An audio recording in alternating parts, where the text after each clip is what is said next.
recording.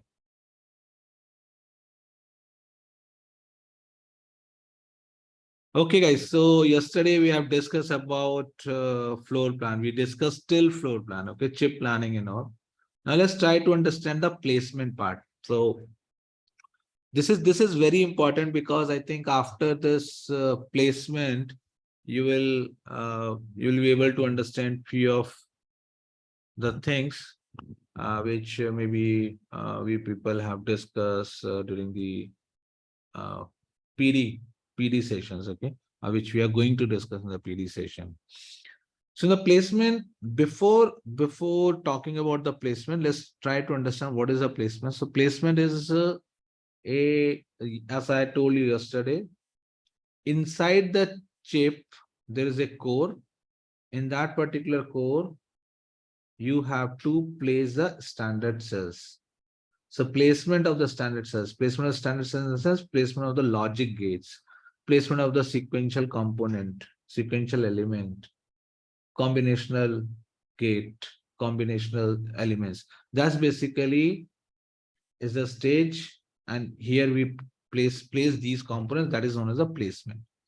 So to understand the placement, first let's try to understand this gate transistor scenario. Okay, what is a transistor? So this is my transistor. So yeah, I'm talking about the P substrate N well, and then we are talking about in terms of N plus and N plus. So this is my cross section of the transistor, which I'm sure 99% of you know very well as a part of the CMOS. If you're talking about the 3D, so it's going to be something in this particular way.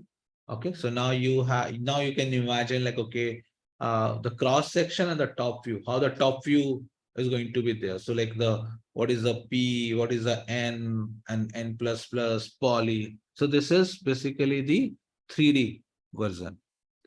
Now let me just show you this 3D.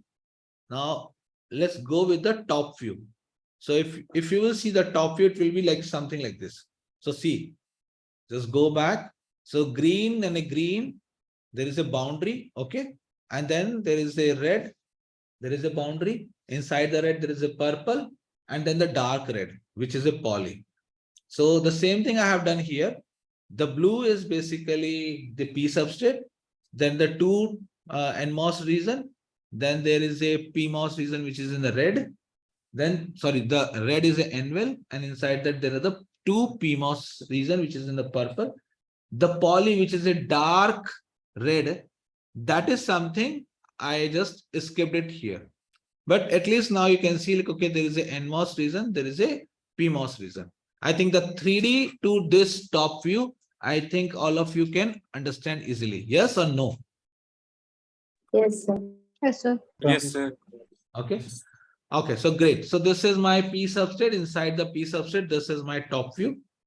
Now let's see, you can have one more, something like this, P substrate, top view. Now what I can do, I can just say like, okay, I'm just merging these two. So see, so this is my two portion. I can, so what you have to see without disturbing the functionality, without disturbing anything in the layout, anything, I'm just merging, okay? So now this, I'm just merging. So the moment you're going to merge the same P substrate, now you have two NMOS region, you have a single N-well, okay, because N-well also I merged. So now you can say like, okay, P substrate that is merged, single P substrate, single N-well. Within the N-well, there are the four PMOS region and there are four NMOS region. Similarly, I can have one more. I can merge these also. So basically, if I say like, okay, I have a P substrate. Inside that, I can have the N-well and I can have a, within the N-well, I can have a PMOS and rest of the place, I can have a NMOS. This is what I can have. So this is basically the small portion of your wafer. So in your wafer, if you have to analyze it, if you have to when we do the fabrication, so this is the way we do the fabrication. Like, okay, there is a N-well, the complete anvil you are going to create. Inside the anvil, depending upon your PMOS, we create the PMOS region. Now only the thing is like how you're going to make the connections. We can make the connections. Now here there is a only anvil region. Now I can say one more thing. So till now we were talking about the horizontal. Now there is a metal one. Obviously we have to connect the VDD and VSS. So there is a metal one. Metal one will be something here. So those who have done the layout, they can understand the metal one, the connection will be there. Similarly, here there is a VSS rail. There also there is a VSS rail. So basically now, if we have to make the connections, now we can make the connections. Now the poly is basically the NMOS and the PMOS region. In the middle, you can create the poly also. So if I want to create a particular poly, I can easily create the poly here.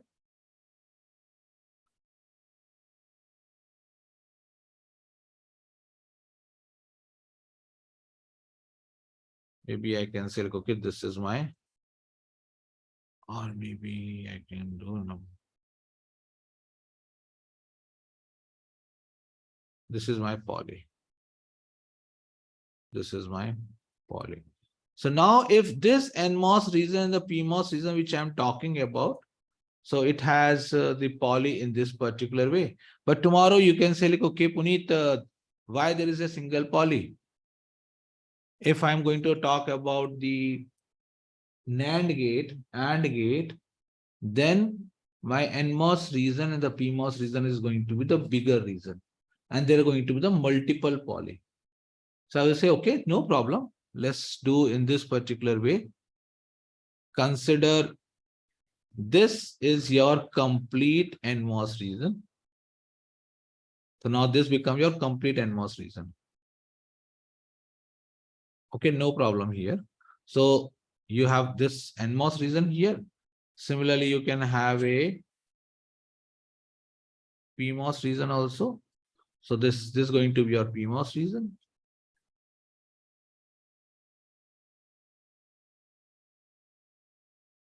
And then when it comes to the poly, if I will say, like, okay, yes, I'm just going to draw the poly with the red color. And if you have 3 poly, then you can have the 3 poly here. And then whatever the connection you want to do it. Now, if you want to make a connection with the VDD VSS, you can easily make the connections here. Let us suppose you are making the connection in this particular way. Whatever the connections you want to do it, you can do those connections, or whatever with the input output connections, you can do those input output connections. So now what happened? This M1 and the M1, VDD and the VSS rail, which we are talking about, these rails are fixed. The size of the transistors are going to change, but not in the vertical direction, but in the horizontal direction. That means if there is an inverter, NMOS region is going to be small. If there is a NAND gate, then NMOS region is going to be big, but not in the vertical direction. So this is fixed, but you can expand it here in this direction. So depending upon the size of your cell, you can place it, and then accordingly, the fabrication is going to happen. Is this point clear to all of you? Any doubt here? Guys, say yes No, or sir. no. No, sir. No, sir. No, sir. Okay. Now this is the one thing. So what now what I'm saying, like, okay, I just said like, okay, this is M1, M1, M1. And now I'm just adding one more anvil. So now you can see, now you have a one more anvil. So this basically what is what happening? This is your P subset. Within this P subset, this is a anvil. This is a anvil. Now you can have the series, so many transistors on a single wafer. Now you know, if you can expand this in a X direction, Y direction, the NMOS, PMOS transistor that's going to increase, and you have to just replicate it. So if it is in a X direction, then anvil is going to merge. If it is in a Y direction, then the number of anvil is going to increase. Is this point clear? Yes, sir. Yes, sir. Okay. Sir. If this point is clear, now let me show you one. Let me draw one diagram. Now in this particular diagram, now I'm just trying to show you like, okay, in the chip, how things happen. So this is my bigger wafer. Now in this particular wafer, now how we are going to do it? We will say like, okay, first we are going to draw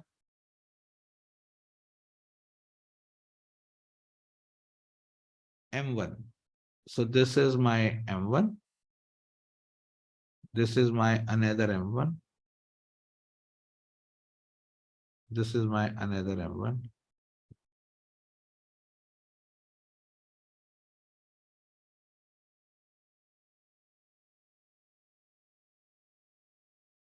Now these are my M1. Now I can say like, okay, in this M1, this is my VSS, this is my VDD, then this is my VSS, this is my VDD, VSS, VDD.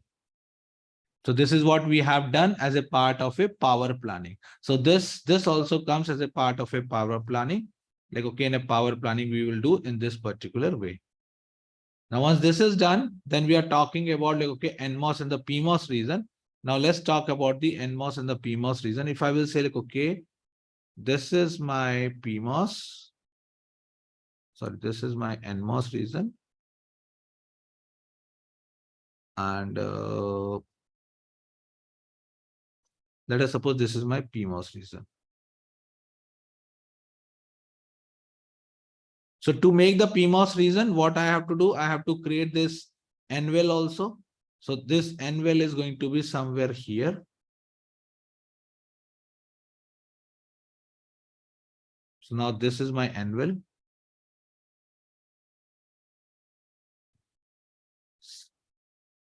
Next to VDD, here also my N-well will be there. Next to VDD. Now let's see what is the layout. In the layout, how you are going to usually draw the layout. You say like, okay, this is my VDD. This is my VSS. Then you draw the N-well. You say, okay, this is my N-well. Then inside the N-well, they're going to be the PMOS region. Here you have the NMOS region. And after that, you have basically the poly. This is your poly. And then you make the connections. You make the connections in this way. I'm just taking an example of an inverter so that it becomes easy for you guys. So this is my input. This is my output. So this is my connection. This is also my connection. This is NMOS region. This is PMOS region. This is N-well. So same thing, VDD and VSS. So this become your layout. So you are going to make it in this particular way. Like, okay, this is my VDD. This is my VSS. Now in the chip, after the planning, after the all this VDD, VSS, now you have to place this particular part. So how you're going to place it? If I will select, okay, this is the one cell, you have to place this particular cell here. So this is VSS. Here it is a VDD. So basically what you have done, if this is a edge A, this is a edge B, you just flipped this. So this become your B, this become your A. Now the same inverter, if you have to place somewhere here, now you will place it here like this. So this become your edge A and this become your edge B. The moment you are placing this portion here, that means automatically this layer will also come, which is also the N-well. Because here next to this, there is a N-well here. See this N-well. So now this N-well is here also, this N-well is here also. So how we place it, we just place it. There is a layer, there is a cell in between these two. We are going to place it as it is. Here we are going to flip it. Again, here we are going to flip it between these two, VSS, VDD.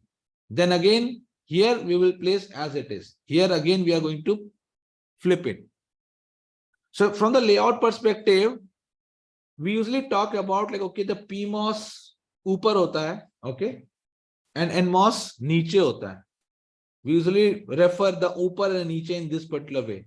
The PMOS in the upward direction and NMOS in the downward direction. But that's not the right way, because in the design, now you can see there is nothing like the ऊपर and the नीचे. It's all about the PMOS region is next to the VDD and the NMOS region is next to the VSS. Now VDD and VSS is not like VDD हमेशा ऊपर होता है. So in most of the interview, in few of the interview, here also in most of the interview, I have seen like, okay, VDD तो ऊपर ही होता है. And जो ground होता है, that is always lower. नीचे ही होता है ground तो. Now what lower and what upper we are talking about? If you will see this particular picture, in this particular picture, there is nothing like an upper and the niche, okay? Because everything is swapping. The same VDD we are using 2 times, same VSS we are using the 2 times, one for the circuit which is above VDD and one for the circuit which is, or you can say the standard cell which is below VDD. It's all about the NMOS region, the PMOS region. They are next to VDD or VSS. You should say in that particular way. ऊपर नीचे वाला word मेरे ख्याल से आज के बाद आप लोगों को use नहीं करना चाहिए. Okay, so this is what I was talking about. Like, okay, yes. So the same thing. Now let's come back here in the slide. Yes, here. So now you can see that, okay, VDD, VSS, where exactly is the NVEL, and so we, nearer to the VDD, there is an NVEL above, NVEL below. Same rest of the portion is for the NMOS. Same goes here. Is it correct? Is it clear? Any doubt? No, Sir, then Yes, why sir. we call PMOS as a pull-up network, NMOS as a pull-down network? Okay, good. Who's this? Monica. Monica, great. So just a counter question, okay, very silly question. Do you think if we are saying PMOS as a pull-up network, is it because the PMOS is placed in the up and the pull down means it's placed down? That's the reason we are saying it's a pull up and the pull down. ऐसा थोड़ी है कि कुछ की PMOS जो होगा वो उसको second floor पे pull करता है. No, sir. That is okay. not the reason. Yes. We call PMOS as a pull-up because when that PMOS is started, then output node becomes high. If pull Great. up that output node, So you know the output. answer. So you know the answer. That means if output voltage you are going to pull up from 0 to greater voltage, VDD voltage. So basically output voltage we are pulling up. That's the reason we are saying it is a pull up. Whenever the output voltage is going to pull down, then we will say it's a pull down. So if you will swap the PMOS and the NMOS in the circuit. So for example,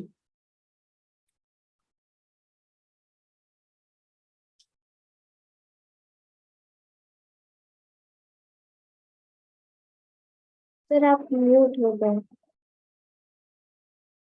I'm not drawing anything. I'm not saying anything. Okay. Okay. So now this is your VDD. This is your P. This is your N. This is your VSS. Okay. Now this is your output. So when I'm saying pull up, output voltage is going to be pull up because of this. Is going to be like this. Okay. Because current will come. So there is a capacitor here. This capacitor is going to charge this. So if the voltage is 0, it is going to be as a part of a 1. So 0 to 1, that's the reason this network will say it's a pull up. Now here, this become pull down because the output voltage is going to pull down. That means from 1 to 0.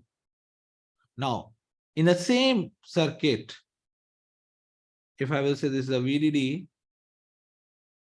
This is NMOS. This is PMOS and this is VSS. This is output, okay? There's a capacitor here. Now what happened? Whenever the Then NMOS is on, it again, acts like buffer. that's buffer, but from the pull up and the pull down point of view, if this is on, then what will happen? The That is current, going to be on, like a yes, capacitor charges to VDD. Not exactly VDD, VDD minus VT. yes. So, but it will just pull up the voltage from 0 to certain voltage. So that means this is also considered as a pull up. Same goes here. That means when this is on, the capacitor is going to discharge through this. So this become pull down.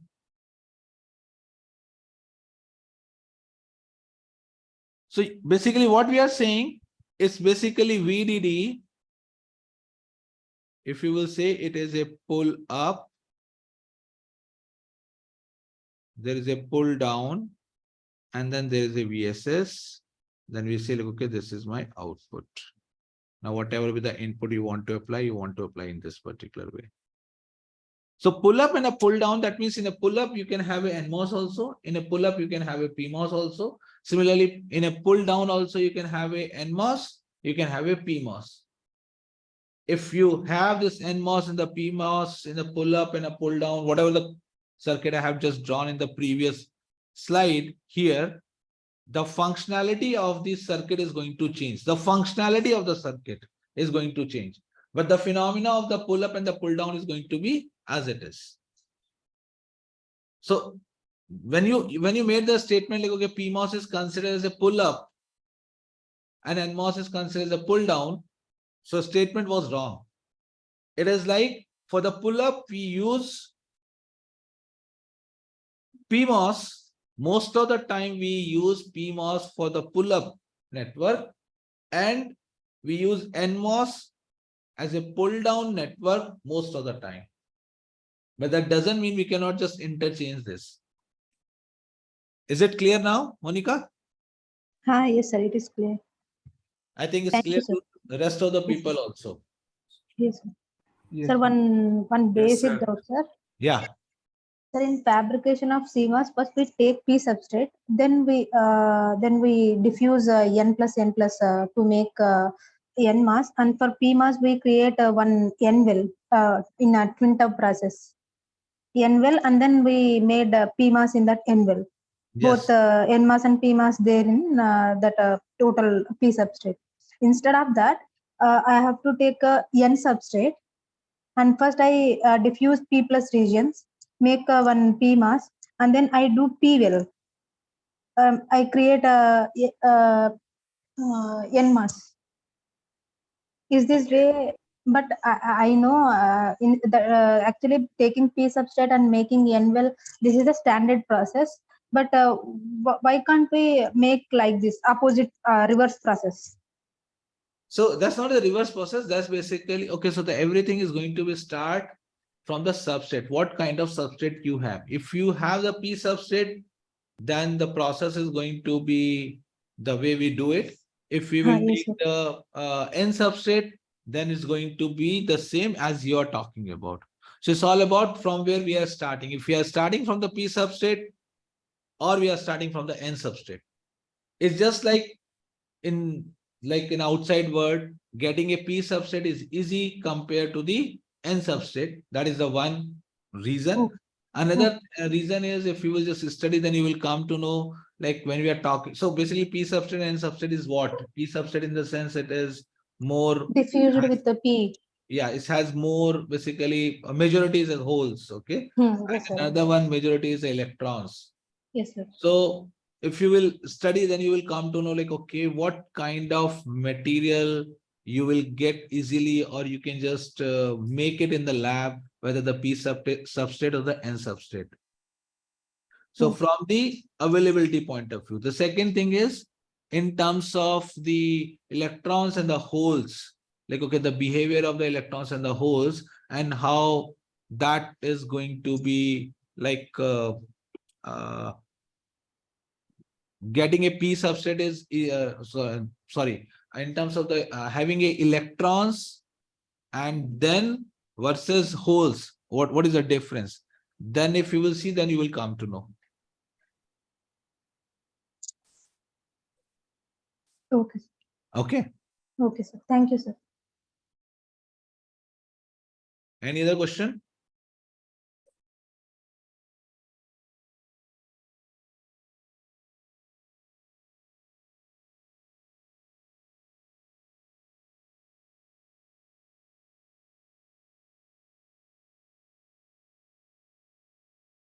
Okay, so so basically now we are talking about in this particular way. Now there is a cell 1, cell 2, cell 3, VDD, cell 4, cell 5, cell 6. So as I already told you, they're going to be like different ground and the VDD, and then you can just place within that this cell, different cells we can place in this particular way. Now, in software, how things happen. So in software, in the sense, now I'm talking about VDD, VSS. Now I'm saying like, okay, now you have to place those cells within your design. So now the question is how you're going to place those cells in your design. So what is the default structure? So in the default, what happened? We usually talk in this particular way, like, okay, this is my chip. In this particular chip, now I'm saying like, okay, there is a VDD, let us suppose this is the VDD.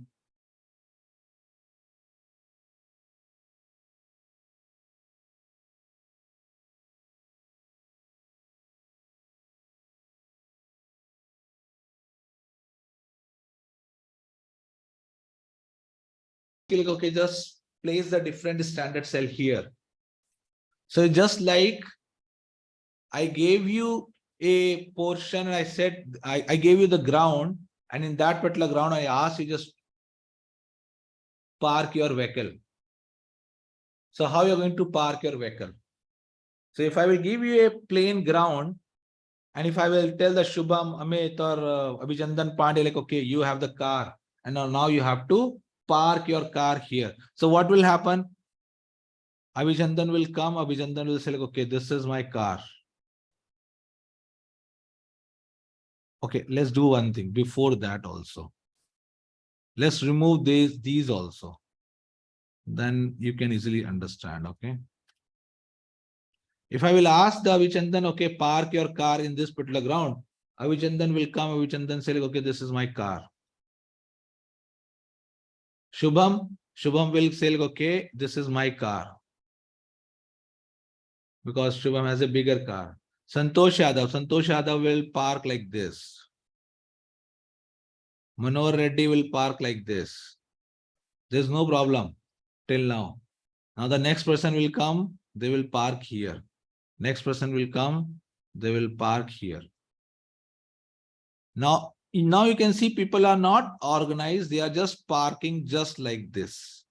Anywhere, wherever they will get the place, they will park in this particular ground. Now, if you will park in this particular way, so the software, what the software is going to do, if you will give the software as a floor plan, you will say, like, okay, place the standard cell. Now, how the standard cell is going to be placed, the software will say, like, okay, I will just place anywhere I can place it. And just because I have to just meet the timing. Timing is what? I just want to see, like, okay, how fast those two cells can communicate with each other, and standard cell will place in that particular way. So if you have a pin here, it will place in this particular way. There is another pin, it will place in this particular way. Now these two supposed to talk to each other. The software will place in this way. Here it will place in this particular way. Here it will say, like, okay, one pin is talking to this, one pin is talking to this. The software will place in this particular way. So this is the same way you are going to park your vehicle in this particular plain ground. But what will happen if we have multiple cars? We cannot just park those things because there is no proper arrangement. Then After this, anyone will come, they will say, okay, what is this here? People don't know how to park the car. Now, where should I park the car? Because maybe someone has a bigger car. Now they cannot either just go from this particular gate, they cannot go and they cannot park anywhere. So people came back and they said like, okay, let's do one thing. Let's organize it. Let's draw certain lines in the parking system. Now, what is those lines? They said like, okay, what I'm going to do, I'm going to just draw certain lines in this way. Like, okay, people are going to park the vehicle within these lines only. Okay. Done. So at least in Y direction, I made certain arrangement. I said like, okay, now come and park. Now the problem is when the people will come, they will park like this. Okay, this is my car. This is my car. Okay, this is my car. Now this is my car. They will place one car here because maybe someone has a bigger car. Now they're going to be one something in this particular way.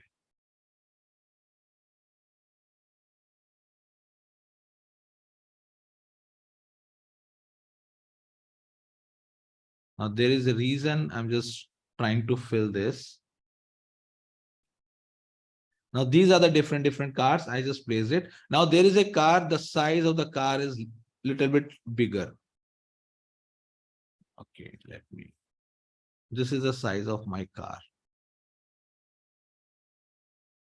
Now, if you will see in this, or maybe I have the 10 such cars. Now, if I will ask it, can you place the 10 such cars? Maybe you will say, okay, no. In the current arrangement, I can just park only one car here, maybe one car here. That's all. Apart from that, I cannot place maximum 2 or 3 cars I can place right now. Else, I have to disturb. I have to just ask the other car owner just to make the arrangement. Only then I can park the 3rd, 4th, 5th, 6th car. Else I will not be able to park it here. So now the people are facing problems. So they came up back with the solution and they said like, okay, in place of this, now let's have one more arrangement. And that arrangement is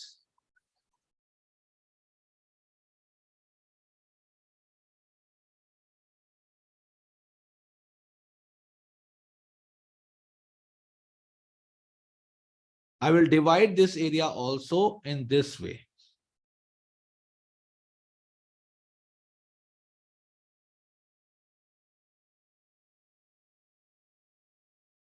Equally, I distributed in this particular way. Now I said, like, okay, what happened? This is basically my rows.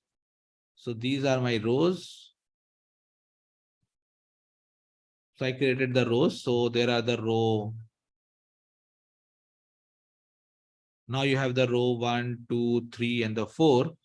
And within the row, I have created the other vertical lines also. So now I'm saying there are the different parking lots. Now you have to park within this particular lot only. So all this, now I have just said like, okay, this is A, B, C, D, E, F, G, and H. Same A, B, C, D, E to H, A to H, A to H. Now, if Ashutosh is supposed to park a car, so Ashutosh can park anywhere. Ashutosh can say, okay, I parked it here. Row 3 and the D. So 3D is basically my parking number. Now someone else will come, they will say, like, okay, this is a 2F is my parking number. B, it is a 1B is my parking number. So now at least we know, like, okay, how many cars I can park here if everyone is going to park in their dedicated slot, dedicated area basically.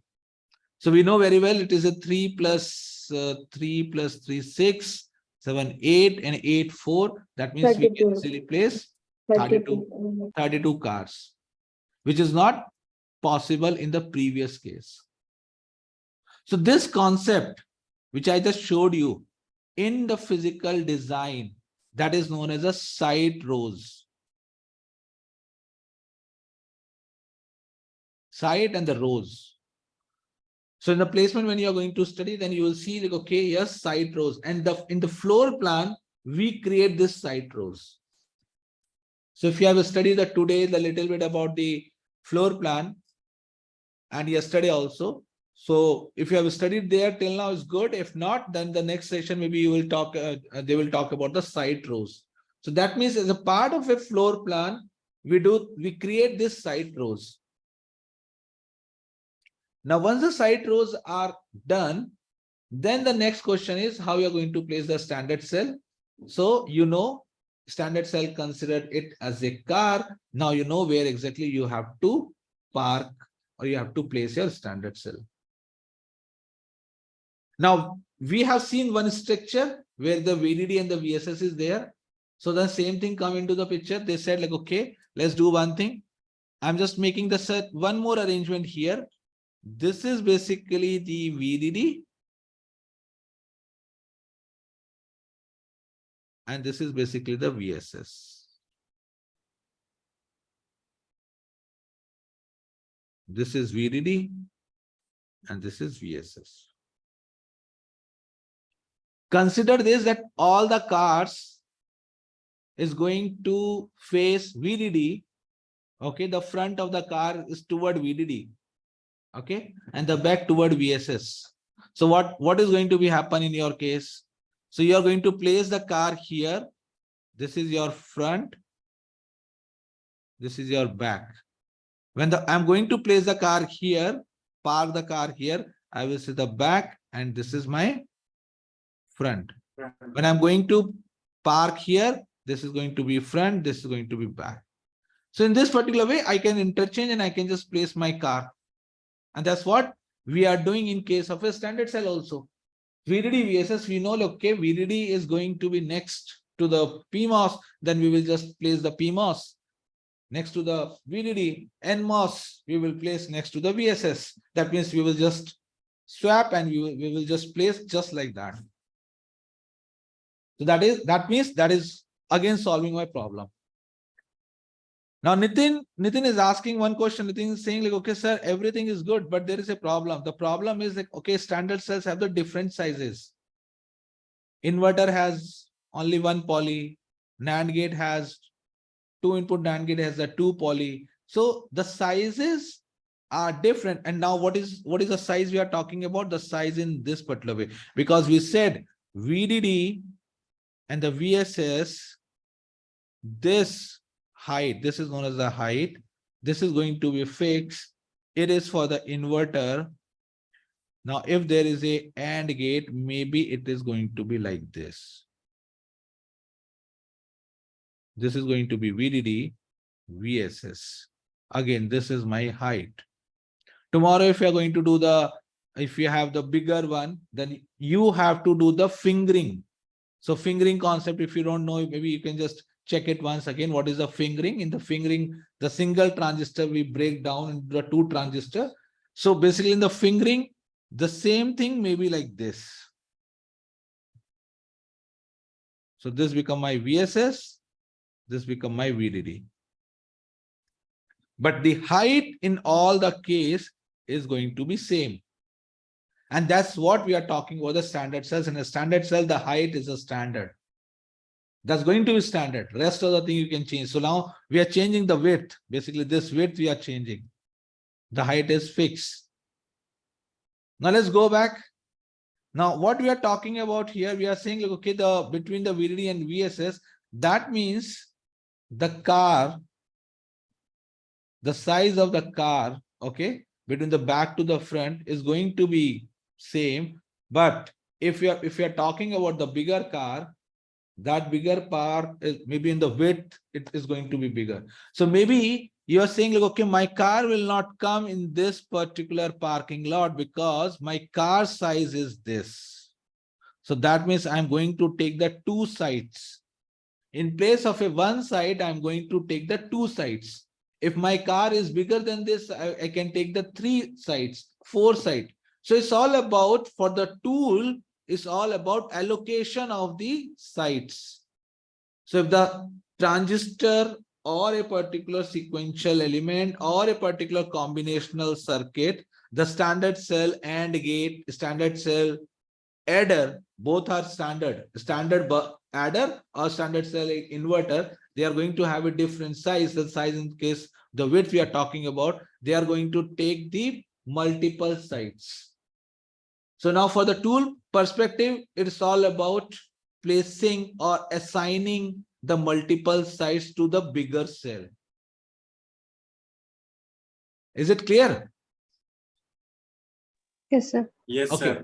sir. That means now in your cell, after the synthesis, we discussed that yesterday. Like, okay, after the synthesis, I have AND gate, I have OR gate, I have NAND gate, I have inverter, I have mux, I have adder, I have flip-flop. All of these will have the different size. Now size in the sense, let us suppose it has this much, this has this much, mux may be this, inverter may be this, NAND gate will be this, OR gate may be a little bit bigger than this, AND gate may be bigger than this. So these are the different shapes of my standard cells. Now you have 100 adders, 200 OR gate, maybe 500 NAND inverters, NAND gate, maybe thousands. Inverter you have, mux you have 2, adder maybe you have 4, flip-flop you have 10,000. So basically what the tool has to do, tool has to place these in those layout in that particular site and the rows, it has to plan the things. If this portion is clear, now let's see this particular slide and just try to understand what the tool is going to do at the first stage. So the red and the white is there. White is basically red and the white combination is the site rows we are talking about. White and the red, it's creating a sites. Now this orange one, basically these are the standard cells. Different size of the standard cells are there. So what the tool is going to do, in the 2 stages. The first stage is like in a course placement, that is known as the course placement. What is the meaning of the course placement? The course placement in the sense, based on the physical constraint, based on the timing in the sense, the let us suppose the 4, the 5 standard cells, or the 4 or 5 circuits, they are communicating with each other. So what the tool is going to do, tool is going to do the grouping. So it created the group. Here you can see this is a 1 group, this is a 2nd group. This basically become a 3rd cluster. This is the 4th cluster of the group. Then these are the individual one. But these individual also communicating with these one maybe. So what the tool is going to do, tool is first going to place, which is known as a course placement, basically assign a particular reason. It's reason in the sense, now when you're going to park your car, now in the society, what happened? There are the multiple towers, but there is a common parking. So we usually assign the first thing the builder will do, like, okay, it will say, like, okay, the tower 5 is in that particular corner. So maybe this is a tower 5. So it will say, like, okay, the tower 5 is nearby. So assign this particular portion, this particular reason for the tower 5. Assign this particular for the tower Z.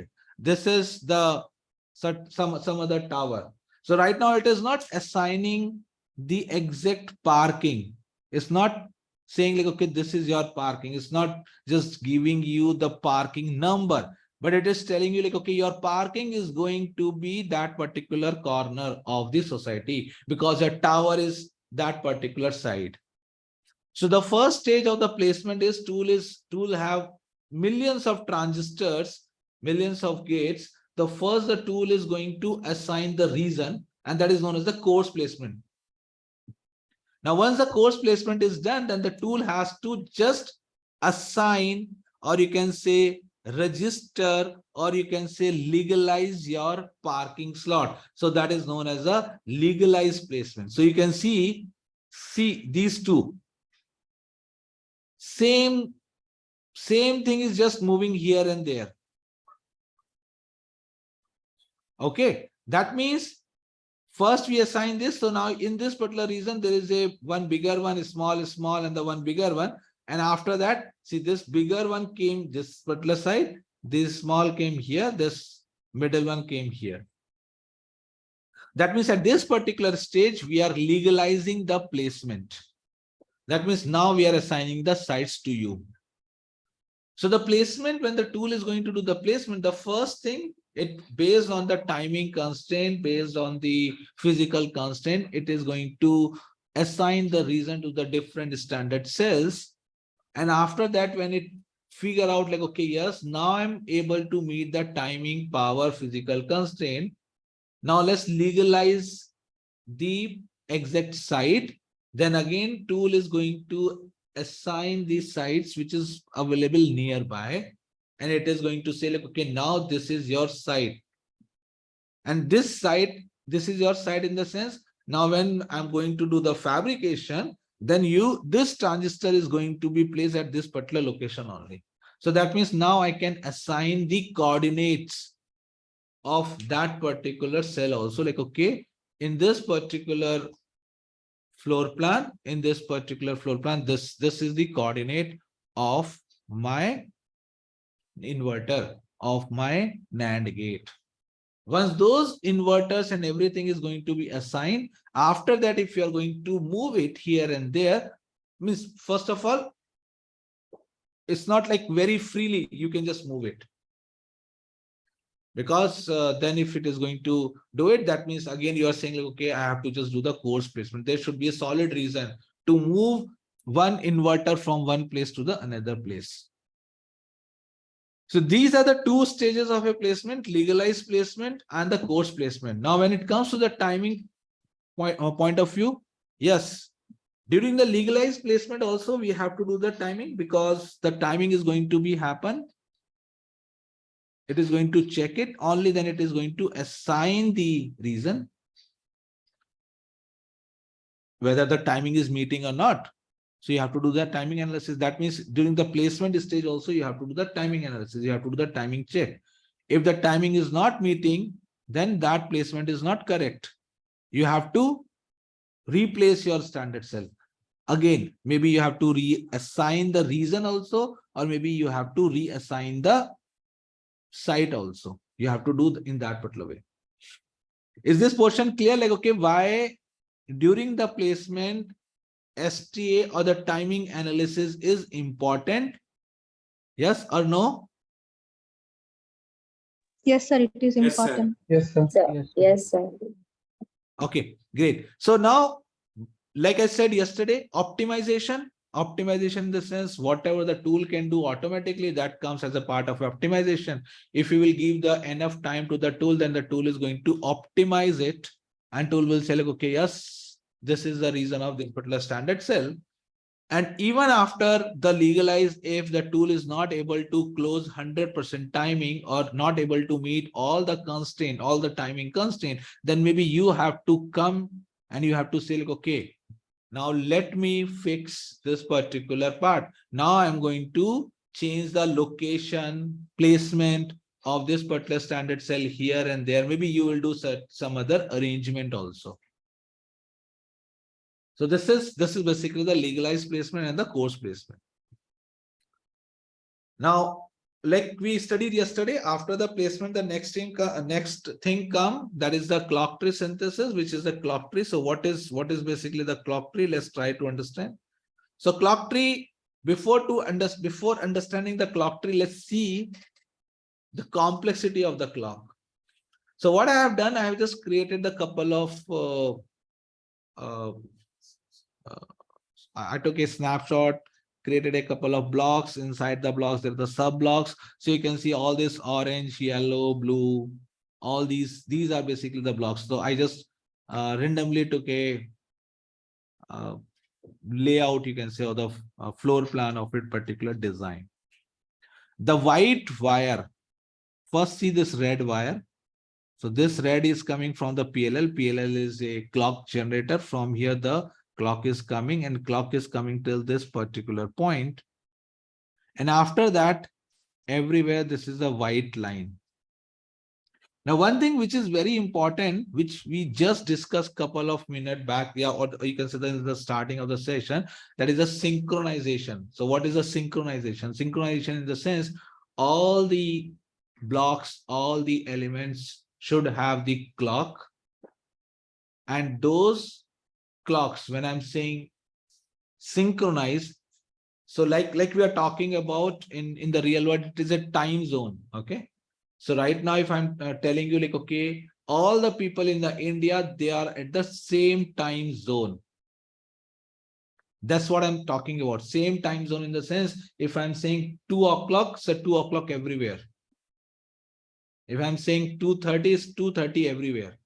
Else, what is the problem? The problem is, I said, like, okay, there going to be a session between 2 to 5. And like the Sri Lakshmi joined little late. So Sri Lakshmi will say, like, okay, I joined at 2.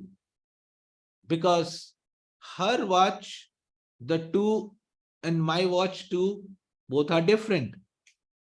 At a different time, you can say. So our clock were not synchronized. That's the reason she joined late. I joined early. So synchronization supposed to be there, and to synchronization, all the components, the same clock should reach at the same time. If I'm saying it at a particular instant, it's a 10 nanosecond, okay, with reference to the 0 nanosecond. So it should be 10 nanosecond everywhere. So how you're going to make it? So basically what happened, this is my clock source. If I will say, like, okay, I'm just connecting one component here, and I'm connecting one component here. So time taken by the clock signal to reach here and time taken by the clock signal to reach here, if it is X, it should be X.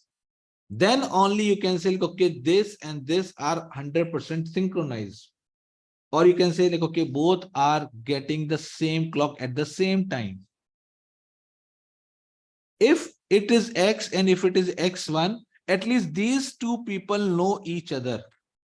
They should have information like, okay, yes, there is a time difference between the one component and the another component. It's just like I should aware about, like, okay, in case of a Sri Lakshmi, it is her watch is 30 minutes or the 1 hour ahead of, the 30-minute lag behind my clock. So that when I will say, okay, I will join the session at 2, I will tell her, like, okay, you should join your session at 1:30, because at her watch is 1:30 is equivalent to my watch 2 o'clock. So that means there's that delay I should know properly, and that's the same thing. So either you just make sure, like, okay, both the components should have the same edge at the same time, or if there is a difference, at least those two components should know this particular part. So we'll discuss both the things. So basically what happened, one thing come as a part of a clock domain. So in our design, we have the different clock domain. They have the different clock frequency. They run differently. It's just like in the real world, we have the different time zone. So there is a different time zone. US time zone and the India time zones are completely different. So there is a two different clock domain. But within the clock domain, all the clocks should be synchronized. All the elements should have the should be synchronized with each other, and they should have the same clock. They should know very well, like, okay, the 0 nanosecond means 0 nanosecond, 10 nanosecond means 10 nanosecond, time period is 10 nanosecond, the duty cycle is maybe 50%. So all the properties of the clock should be same. So in your diagram right now, I'm just taking an example where the clock, I'm going to make sure that the clock is going to reach at each and every point at the same time. And that's the reason I'm saying, even if we have the different blocks, all the clocks should have the same time. Is this point clear? Yes or no, guys? Yes, sir. Yes, sir. Yes, sir. Yes, sir. Okay, great. So there are the different ways to do this particular part. So you will study as a part of a CTS, like, okay, what is the clock domain, how to make the clock tree, and how you're going to make sure, like, okay, there should not be any delay.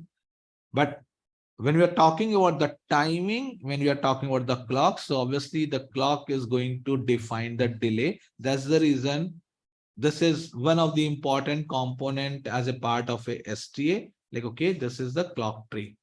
So you should have the good understanding about the clock tree. Now, the clock tree, there are the different ways we create the clock tree. So there is a binary clock tree, there is a H clock tree, there is a X clock tree. So all those things in the PD class, or whenever the PD session will happen, you will study that particular part. So, but yes, I just wanted to show you, like, okay, you can have the combination also. So in a single design, you can have the clock mesh, you can have the clock H tree also, you can have the balance binary tree also, you can have all those things, just to show you that particular part. Now in case of the metal wires, because here everything looks like the fine line, but how you're going to design this thing as a part of your metal 1, metal 2, metal 3. So one of the structure is this here, basically the same, this clock is coming at the center, then the clock will go in this way, clock will go in this way, from here it will go in this particular way. So that if you will see, this is basically the structure of a H tree, H clock tree. So everywhere, like you will see, there is a H. H is there. Okay. So this H you will see everywhere. So red color, then this is going to be the center. This become your H. This is the center. This become your H. Now when this will reach here, this become your H. Same here. Anywhere if you will see, it is a H. And in this particular way, if you will see, like, okay, from this center, from this particular center, if you want to reach here, or if you want to reach here, anywhere. So this is a point A and this is a point B. So between A and the B, from the center, if you will measure the distance in terms of the delay, in terms of the timing, is going to be equal. That's basically known as a clock tree synthesis. So we just synthesize the clock tree in our design. Now let's talk about the routing portion. So what happened in the routing? Okay, so again, routing is what? Routing is a wire. Now you have to route your wire. You have to create the wires. Okay. So there are the standard cells. So remember, the standard cell we placed as a part of a substrate. Standard cell, what is the content of the standard cell? Inside the substrate, there is a PMOS, NMOS, and there is a poly. And after that, there is a metal one. The moment the metal one come into the picture, you are saying, like, okay, now this is a part of a routing. And metal one is not a part of a substrate.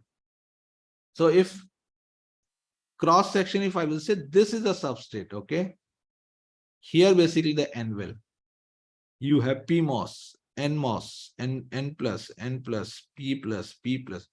This is something we say, like, okay, this is a poly. This is something we say, this is a poly.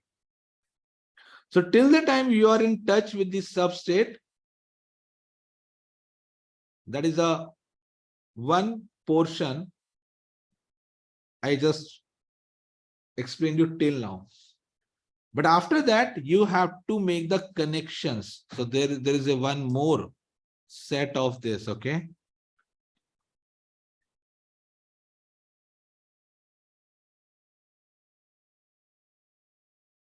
Now you have to connect this with this, or you have to connect this maybe with this. How you're going to connect? You will connect it somewhere like this. In the real world also, you will connect in this particular way. And this is maybe in the metal 1, metal 2, maybe metal 3. So these are basically the wires. Now how you're going to connect the wires? Now to understand that, let's see basically what we are talking about. Excuse me, sir. Yes. So there's a question from previous slide. Sir, for CTS, do we use higher metal layer? Because M7 represents here. Yeah. So we use the higher metal also for CTS for the clock tree. So why we use it? I think this is the same question is being asked today. Am I right? Okay, so it is because the signal distortion would be less. Yeah, that is one of the reason. Yes, you're right. So To there. the IR drop also, sir. Higher metals have least resistance, so to avoid IR issues, we prefer higher metal layers to route clock. Yes, Monica, great. Okay. So now let's have. Got it. Okay, great. So now let's try to understand the other thing. Now this is basically your chip. Now you have a one cell here. Now you have another cell here. Now you want to connect these two. So there are 5 output pins, 4 output pins here. There are the 3 input pins here. Let's have one more cell. That cell is this. And the pin is here. Now you have to connect these pins. 4 in the 4. Okay. So these all these are input pins. So if I will say input just to make the arrow.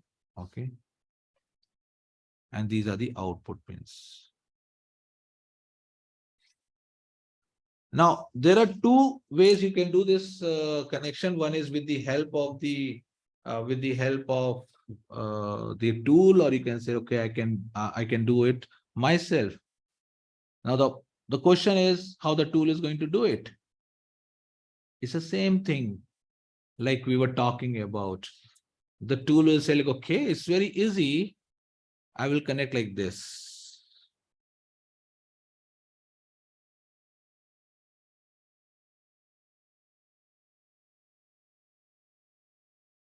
Now, other cells will come. There may be another cell. So till now, there is no overlap. Okay. Now there is a one cell here. There is a one cell here. Now you have to make the connections. So tool will say, like, okay, now I can make the connections like this. The moment tool will do this type of connection at this particular place, because this particular place, there is a short. So remember in our house, what happened? We have the wires, but around the wires, there is an insulator. So it's very easy, like, okay, 2 or 3 wires, you can just keep together. But in ICs, during the fabrication, there is nothing like an insulator right now. All the green color, basically we are saying is a metal one. So if the tool is going to route, so routing is basically route. If tool is going to route the wire in this particular way, there is a short. Now you will say, like, okay, now I have to avoid this particular short. Now, how you're going to avoid this particular short? You will say, like, okay, it's very easy. Let me make a bridge. Now, how you're going to make a bridge? You will say, okay, they're going to be wire like this. There is a wire like this. Okay, at this particular stage, I will create a bridge like this. And that is right. Basically, what is the meaning of the bridge? In real word, in IC word, basically not the real word, in IC word, it is basically green color is considered, let us suppose as a M1, you will say it's a M1, this is at a M2. You will say this is a M2. Now, what is a M1 and M2? Let's try to understand this M1 and M2. So if M1 is this,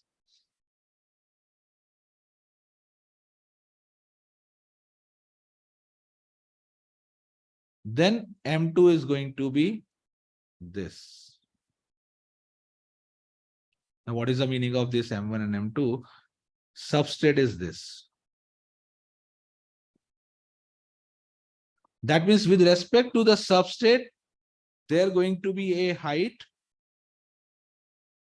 After that, M1 will be there. Between M1 and M2, there going to be a gap. That means there going to be another height between M1 and M2 also. Now the question is, what exactly you will keep between M and M2? Is it going to be air? No, it's not going to be air. So what we are going to say, like, okay, there's going to be no air, but what we are going to fill, we will fill this particular area with the dielectric. Same goes here. They are going to be dielectric here.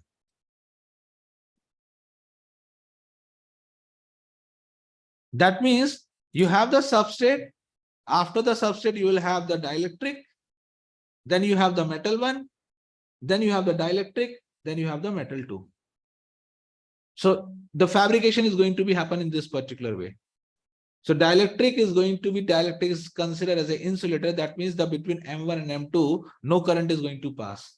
It's kind of an insulator, but it's not an insulator, it's a dielectric constant. So between M1 and M2, it's a dielectric. Now, there is a problem with the M1 and M2 with the dielectric. Hope you remember in the 12th class, 11th class, we studied like, okay, metal. Then there is a metal.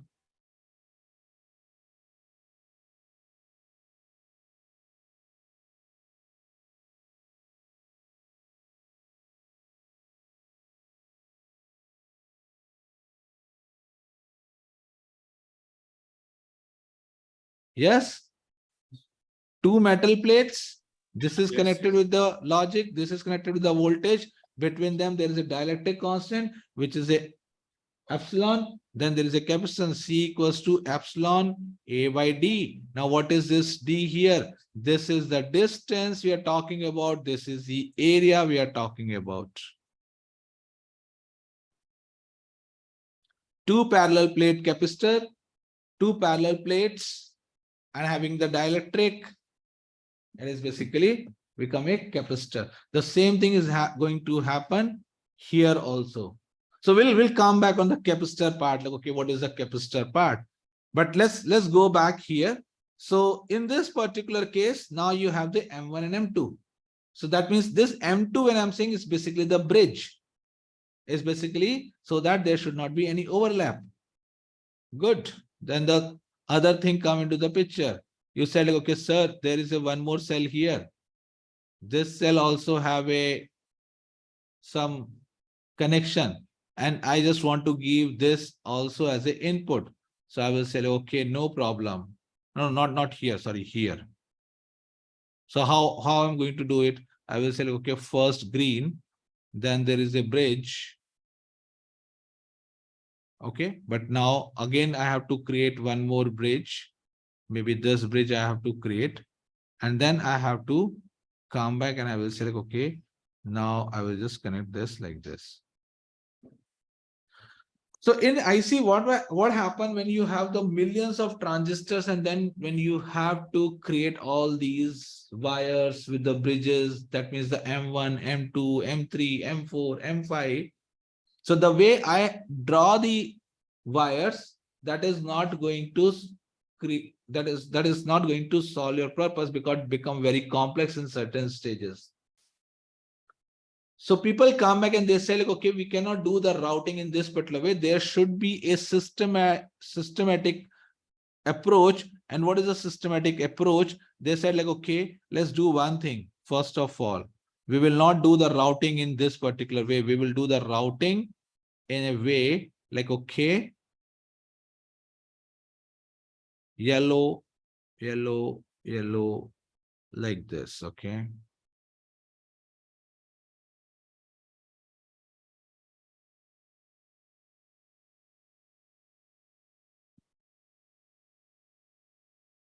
Then we made the connections between this and this. Then you will say, like, okay.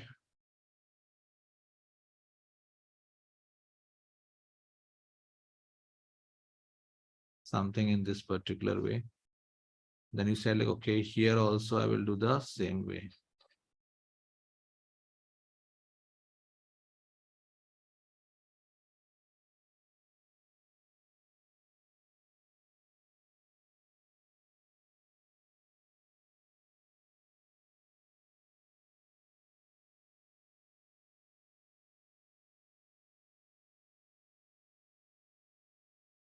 So in this particular way, if I will do the connections, then it looks far better than the previous one.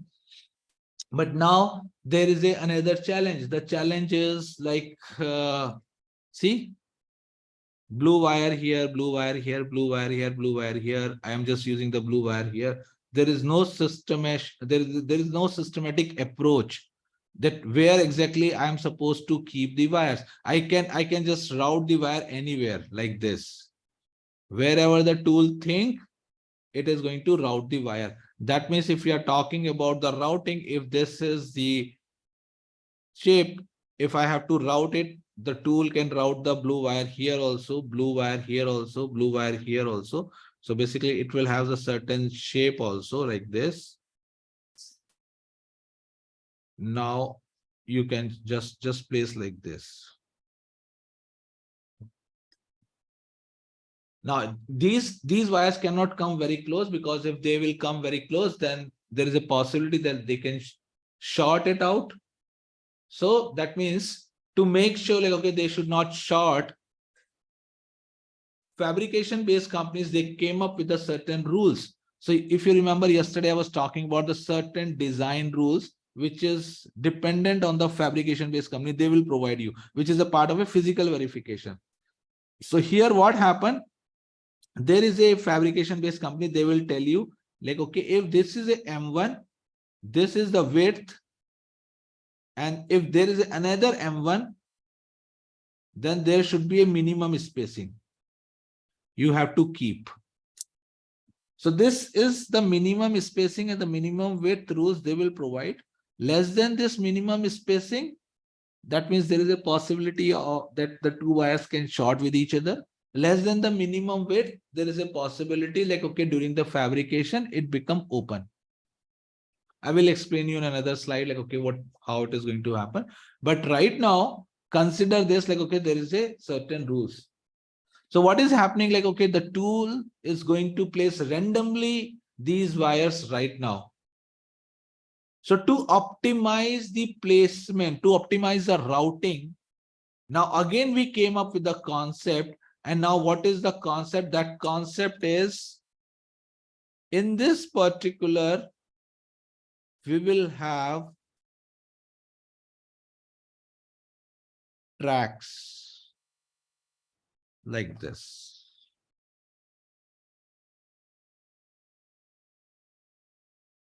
That means now if you have to place the wire, or the tool has to place the wire, the tool can place the wire around this only.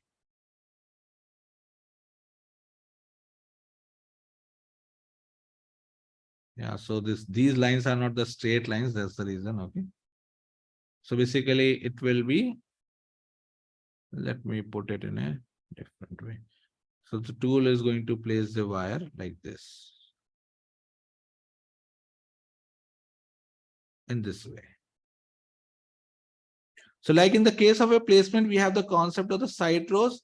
Similarly, in case of a routing, we have the concept of the tracks. So basically now we are talking about the tracks. So what is the track? So the routing, in the routing, we have horizontal and vertical. So we can have like, okay, horizontal grid. So these one which we are seeing, this is basically the tracks we are talking about. So this is in case of a horizontal, if you are drawing the wires in the horizontal direction, if you are going to draw the wire in the vertical direction, then it is going to be the vertical. And then if we will combine, we can say like, okay, this is the routing grid. So routing grid, basically now if you want to route the wire, you have to route the wire within this only, across this grid only. Okay. So this is basically the way we do the routing. With offset or without offset? So that is basically from the that boundary point of view. So what happening here? There is only 3 tracks. Am I right? Without offset. But in this particular case, you can see there are the 4 tracks. 1, 2, 3, 4. You can place one wire here also. In this particular case, you can place only one wire here. 1, 2, 3. Here, basically, you can just place one wire here. So that's a concept of the with offset, without offset. You will study this as a part of your the PD1, how things happen. So this is basically the routing part. Now from the timing perspective, metal wire is there. Metal wire will have the capacitance. Between the two metal wire, there is going to be a capacitance. Am I right?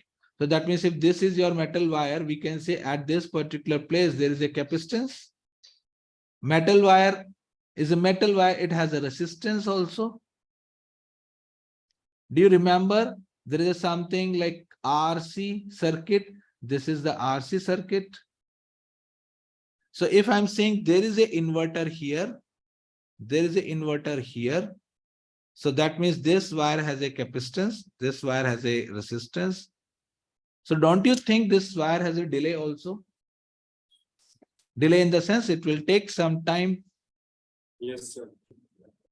Yes, That sir. means the data will take certain time to reach from one inverter to the another inverter. And this delay, this time taking process has a dependency over the length of the wire. It has a dependency over the resistance of the wire. It has a dependency over the capacitance of the wire. Now, what is the role of the tool? The role of the tool is to optimize this particular delay. That means to optimize the capacitance, or you can say minimize the capacitance, minimize the resistance of the wire. So when the tool is going to do the automatic routing at that particular time, it has to make sure like, okay, the delay because of the wire should be as minimum as possible, or you can say it is going to optimize it. And if it is not able to optimize it, then it is the responsibility of the designer to make the certain changes and close this particular part. Now, one restrictions you have provided to the tool, like, okay, the tool cannot route the wire just like that. Tool has to route the wire across the tracks only. Whatever the track is there, across the track only, it has to route the wire. Okay, so there are a couple of terminology we'll discuss after 5 minutes of break, okay, which is linked to this. Quickly, right now it's 3:35. Let's connect at 3:40, 42, okay? Or let's make it a 45, okay? We'll Yes. connect at 45. Yes, sir. Okay. Yes, sir. Okay, sir. Okay, sir. Okay, okay.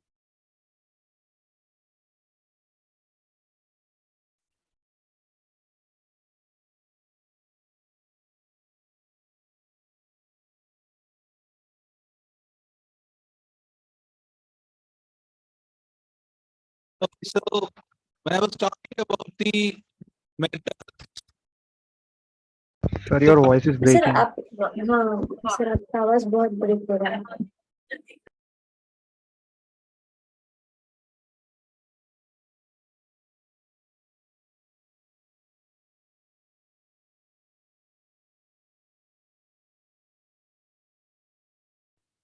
is it okay now? No sir No, sir. Still breaking. It's still breaking. Oh, let me see then. Is it a network or what?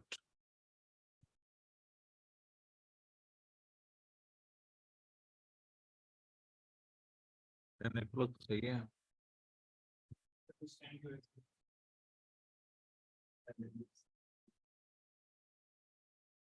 Is it okay now? Sir, now it's fine, sir. Delay. Okay. So now when we're talking about the routing, now I have a now let's try to understand the certain terminology and the certain problems also. So let me just give you a small diagram. Okay.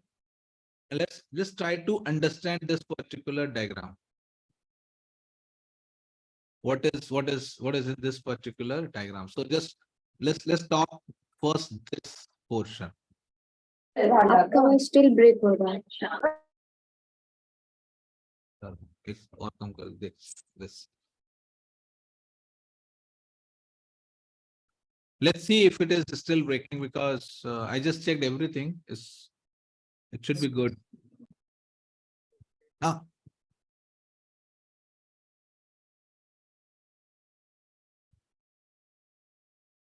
तू अपना network देख एक बार ये connection तेरे से हो रखा है तेरा सही है हाँ बस ठीक है ओके तो अभी सब कुछ साफ साफ समझ में आ रहा था हमें पता है प्रॉब्लम कहाँ है और मुझे ये भी पता है किस किस को प्रॉब्लम होने वाली है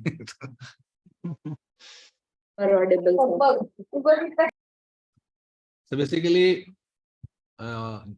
जो हमारा रूम है ना इस रूम में फैन है so it's because of that fan so if the fan is in its full speed then there is a problem so now we almost close the fan switch off the fan okay so now let's try to analyze this particular diagram first okay now what is this diagram now in this particular diagram all the blue dots which you are able to see it basically these blue dots are the cells consider these as a cell or the flip-flop, whatever you want to consider, these are basically the standard cells. All the white wires or the connections, these are basically the routing. So these are the routings. Now what happened in your, so where exactly you are going to place your standard cells? In the placement stage. Where exactly you are going to make the connections? In the routing stage. That means after the placement, when you are going to the routing stage, when you are going to make the connections, there is a possibility like, okay, when you have placed these standard cells, those standard cells, those who are communicating with each other, they are placed in a particular cluster, very close to each other. And the communication in the sense, the wiring is very complex. They are just talking, there are the n number of pins, they are just output of the n pins are there, it is connecting with the other pins, the outputs are there. So there is a possibility like in that particular short region, there are a lot of standard cells, they are talking with each other. And because of that, there are a lot of routings, lot of metal wires. And it become like congested area. So like we have in our say na, like okay, there are a lot of offices, like best example is in Bangalore. Lot of offices are there, lot of houses are there in a small region within a region of a 2 or 3 kilometer. Then the peak hours, what will happen? Everyone is just leaving their offices, they are reaching their houses. So a lot of congestion happen, traffic jam happen. The same thing can happen here also. That means in this particular area, a lot of congestion will happen. Before the break, I just made one statement and I just showed you one more thing. Like, okay, if there is a wire, there is a nearby wire, there is a capacitance between these two wires. Now, if I will say, okay, there is a wire, there is a nearby wire, nearby wire, nearby wire, nearby wire, nearby wire. That means the capacitance, we're talking about the capacitance going to increase. Am I right? So if a particular area is very, very congested, that means there is a possibility like the capacitance is going to increase on each and every wire. If the capacitance is going to increase, your delay basically is a RC delay that is going to increase. If the RC delay is going to increase, then there is a problem. Am I right? Second portion. When we were placing the standard cell, we place the standard cell at the stage of placement. At that particular time, there was no concept of the routing grid. At that particular time, there was no concept of the tracks. But during the routing stage, we are talking about the routing grid, routing tracks. Routing tracks in the sense, this is my area. Within this area, let us suppose if you are saying there are 4 tracks.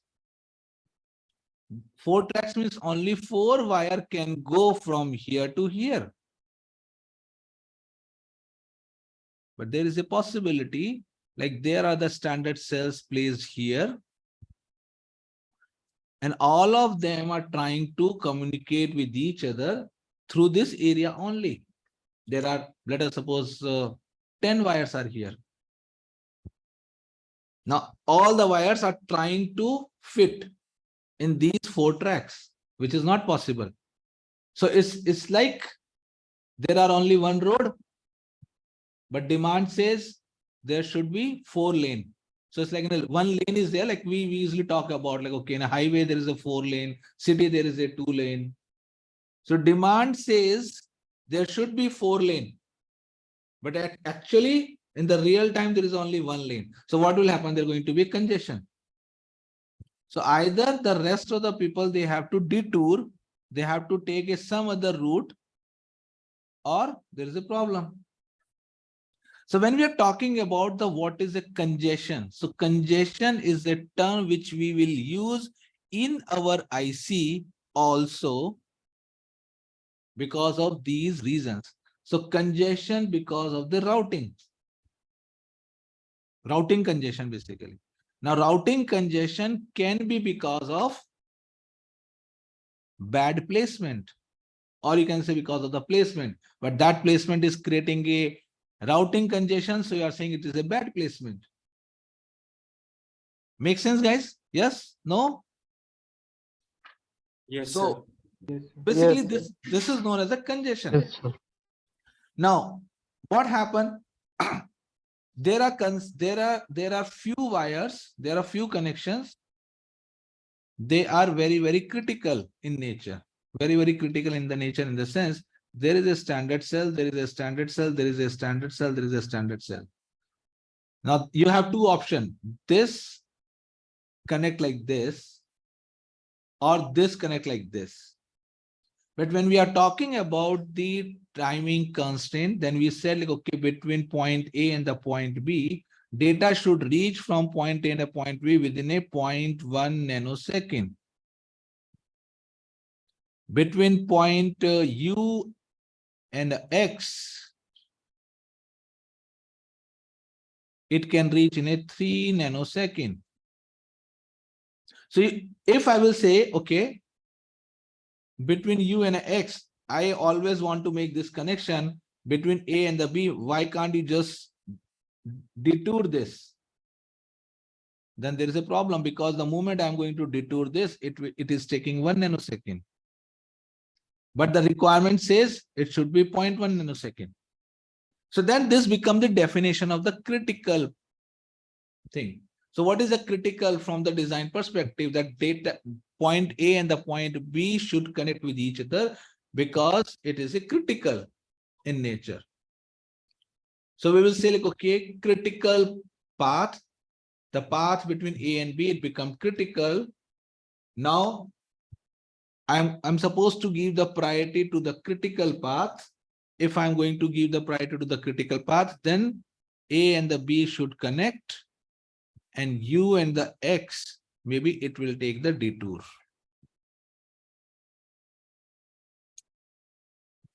So now there is a concept of a critical path also. Like, okay, the delay is less. We are saying it's a critical path. So you will come to know, like, okay, when we are talking about the terminology, there is something people are talking about, like, okay, this is a critical path, there is a critical signal. What does that mean? Critical in the sense we just want to close it. We just want to fix the timing, or it has a less delay, and we just want to do in that particular way. There is no flexibility. So now these 2 things, congestion, what is congestion? I think all of you are clear by now. What is a critical path? Like I told you, congestion because of the routing. So number of tracks, limited number of tracks are there, and but demand is high. So how the tool will come to know? So there is a basically the concept of map basically heat map. We usually say what the heat map does. You have to define, like, okay, in this particular area there is a available track is 100. So what the tool is going to do before the routing, it will tell you, like, okay, yes, my requirement is 90. Then you will say, okay, good. My requirement is 110. No, there is a problem. Now I have to fix that particular problem. So that heat map, so it heat in the sense आप लोगों ने English की picture में देखा होगा ना, they have the guns and all and they just check the heat of the body and they say okay the someone is present. So it's the same thing. Heat map in the sense in the tool is going to give you the color map. It is basically like red, yellow, blue, green in this particular way, and the value of the green you are going to define. If 80% is the demand and the supply is like 80 and 100, if the demand is basically 80%, then you will say okay, green. Demand is 90%, oh it's yellow, because any point of a time it can just touch the 100 also. If it is like 110% or 100%, it become a red. That means 100 track, 100 wires is red, or maybe 110. So in that particular way, it will tell you in a whole chip, okay, which particular area, which particular region, there is a high demand of wires, but tracks are less, or in the reverse way. So what will happen if you have a chip, and if bigger picture, I'm not talking about the numbers everywhere, and I'm just telling you like, okay, see what happened here.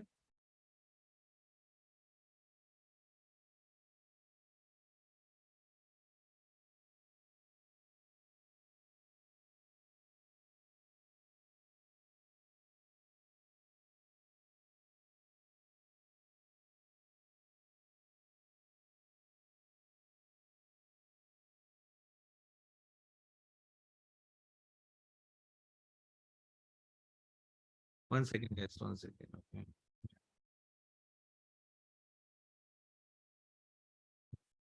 If I'm telling you like, okay, this area is green, okay.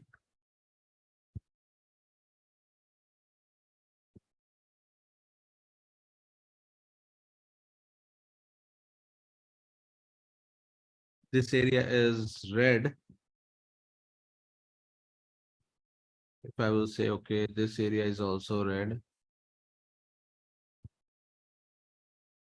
This area is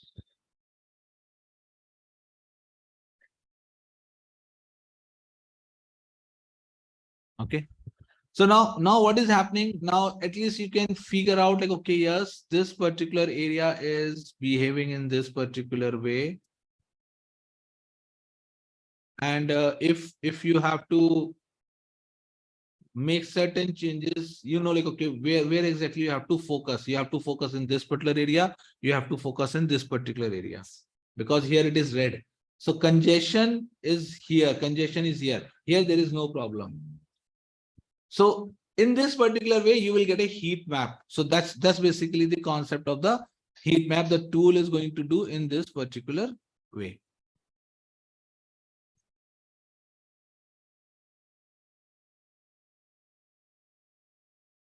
Okay, so now, like in this particular way. So it's known as a congestion map or the heat map.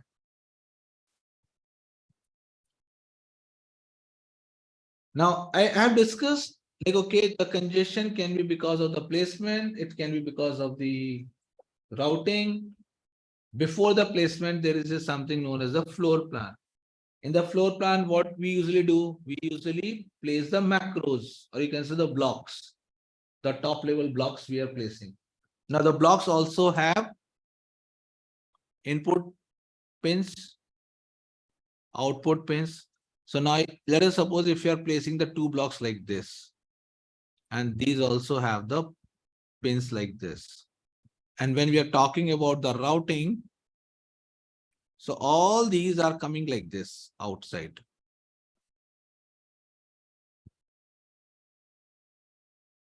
Can you see the congestion? So that means these two macros or these two blocks are placed very close to each other in such a way, like, okay, when the communication happening, when you are going to do the routing in the routing stage, at that particular time, there is a very small gap between these two blocks, and all the wires are coming outside this particular small channel. ऐसा हो गया एक छोटी सी गली हो गई, उसमें बस सब घर हैं और सारे लोग बाहर निकल के आ रहे हैं. It become like this. or maybe in a reverse way, it's going inside also. So that means if your floor plan is bad, there can be congestion at the routing stage. Now see the sequence. Floor plan, when you have done the floor plan, at that particular time, the goal of our floor plan is just to place the two blocks or the macros close to each other, those who are communicating with each other, or the outside world. We're just placing that. That is our goal. But because of that particular floor plan, now we are facing a problem at the routing stage. That means after the floor plan, you have done the placement, you have done the CTS, and then at the routing stage, you figure out like, okay, there is a congestion, and heat map says like, okay, there is a problem at this particular stage because the available tracks are 50 and we are talking about the 200 wires. So I cannot do anything. So I have to go back and I have to tell the designer like, okay, change the floor plan. So the iteration is going to be there. So that is a one way like, okay, let's now the floor plan people will say like, okay, what can I do? I don't have any knowledge about the routing. I cannot fix it right now. So routing people will say, okay, wait a minute. I will tell you, I will give you the certain guidelines. If you will just follow those guidelines, then it will help me at the routing stage and we can reduce this iteration. What is the guideline? They will give the certain guideline. So you remember when I talked about the keep out margin? Yesterday, there was a term, there was a something when we are talking about the floor plan, I skipped one small topic, which is written there as a keep out margin. I told you like, okay, in the floor plan, we will talk about this keep out margin later on. Let me just show you that.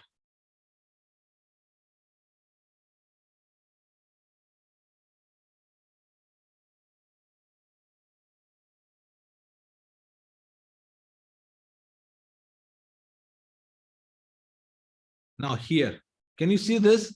There is a RAM. Next to the RAM, this portion is there.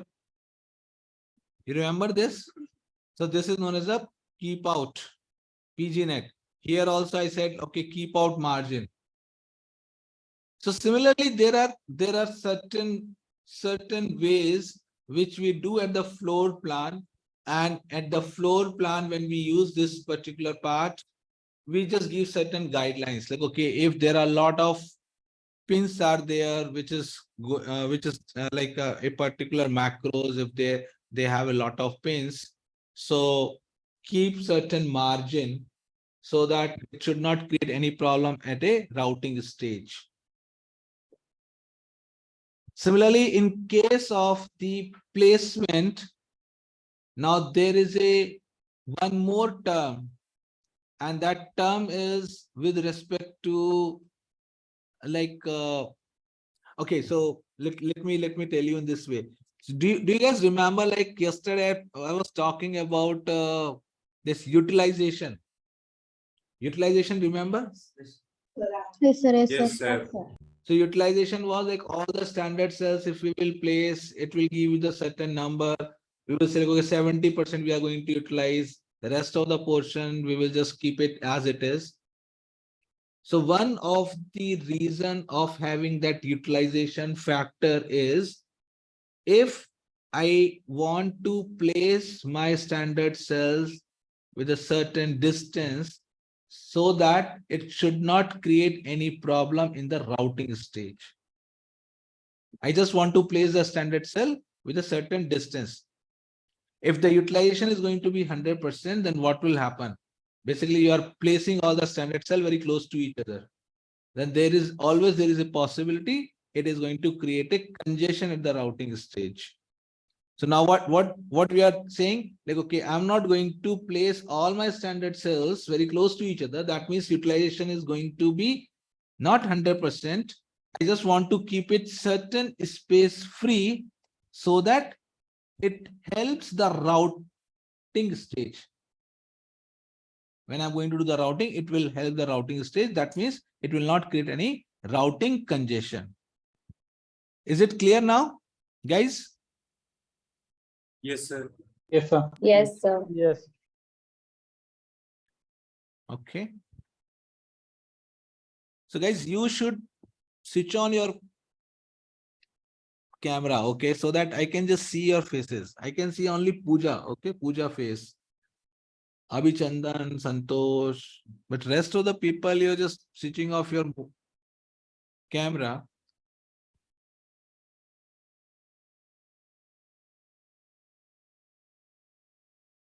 Okay, so this is basically when we are talking about the floor plan. So you can just read this particular part later on, like, okay, how you can control the space. So you can see here, placement, keep out margin, certain strategy we have to use it. We talk about the offset value also, keep out distance variable. So all those things, when you're going to do the floor plan, then you will see all these things.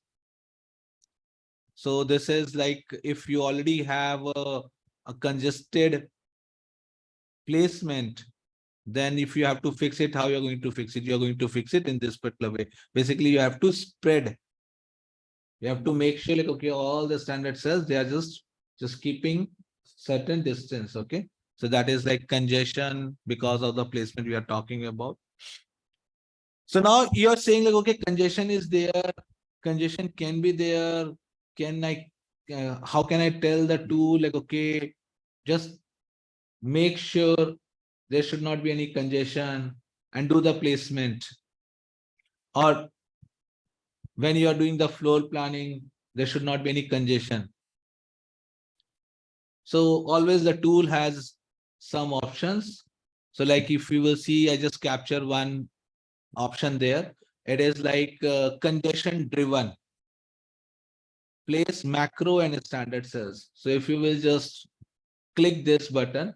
So apart from the timing, tool will also make sure, like, okay, there should not be any congestion. Now the congestion in terms of the placement congestion, placement in terms of the routing congestion. So always remember, placement congestion is also a word.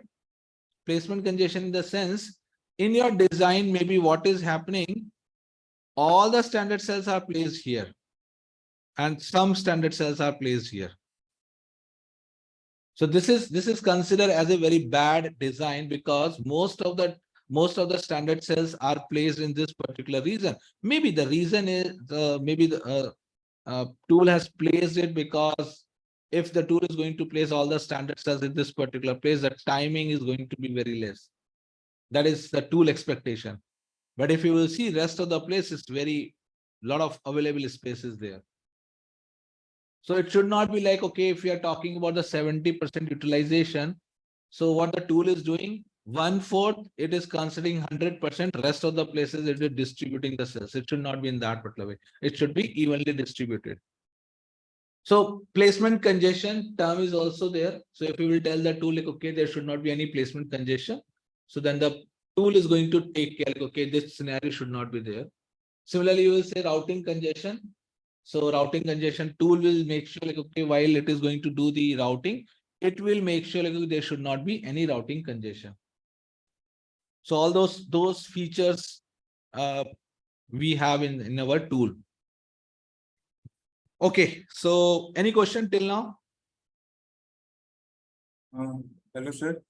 Yes. Sir, so to reduce the congestion at the routing stage, so we have to do the timing driven placement in the during placement stage. So first you have to figure out the congestion is because of what reason.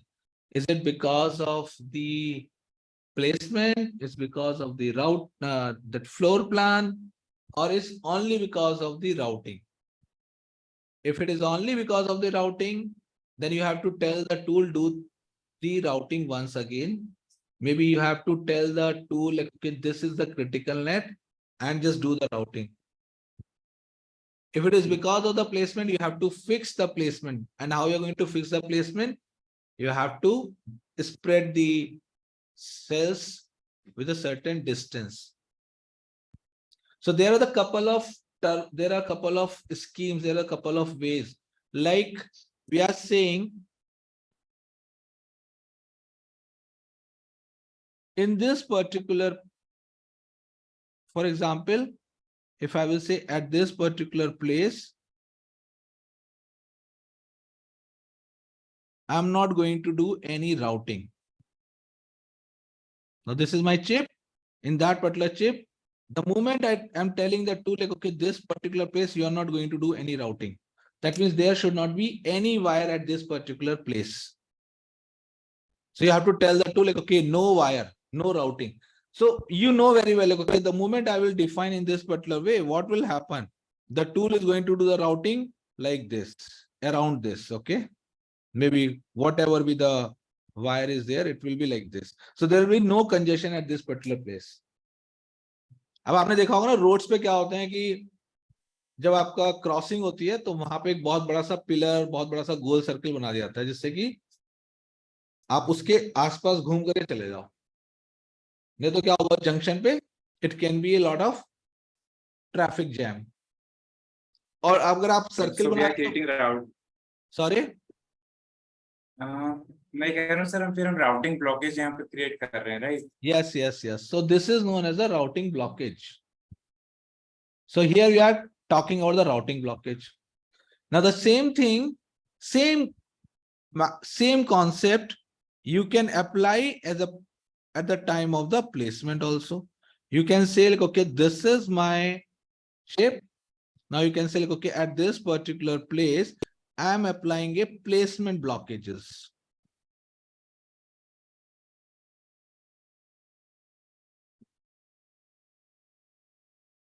So you figure out like, okay, when the tool is going to place the different standard cells, there are a lot of cells are placed at this particular place. It is going to place a lot of standard cell here. So you are going to apply the placement blockages.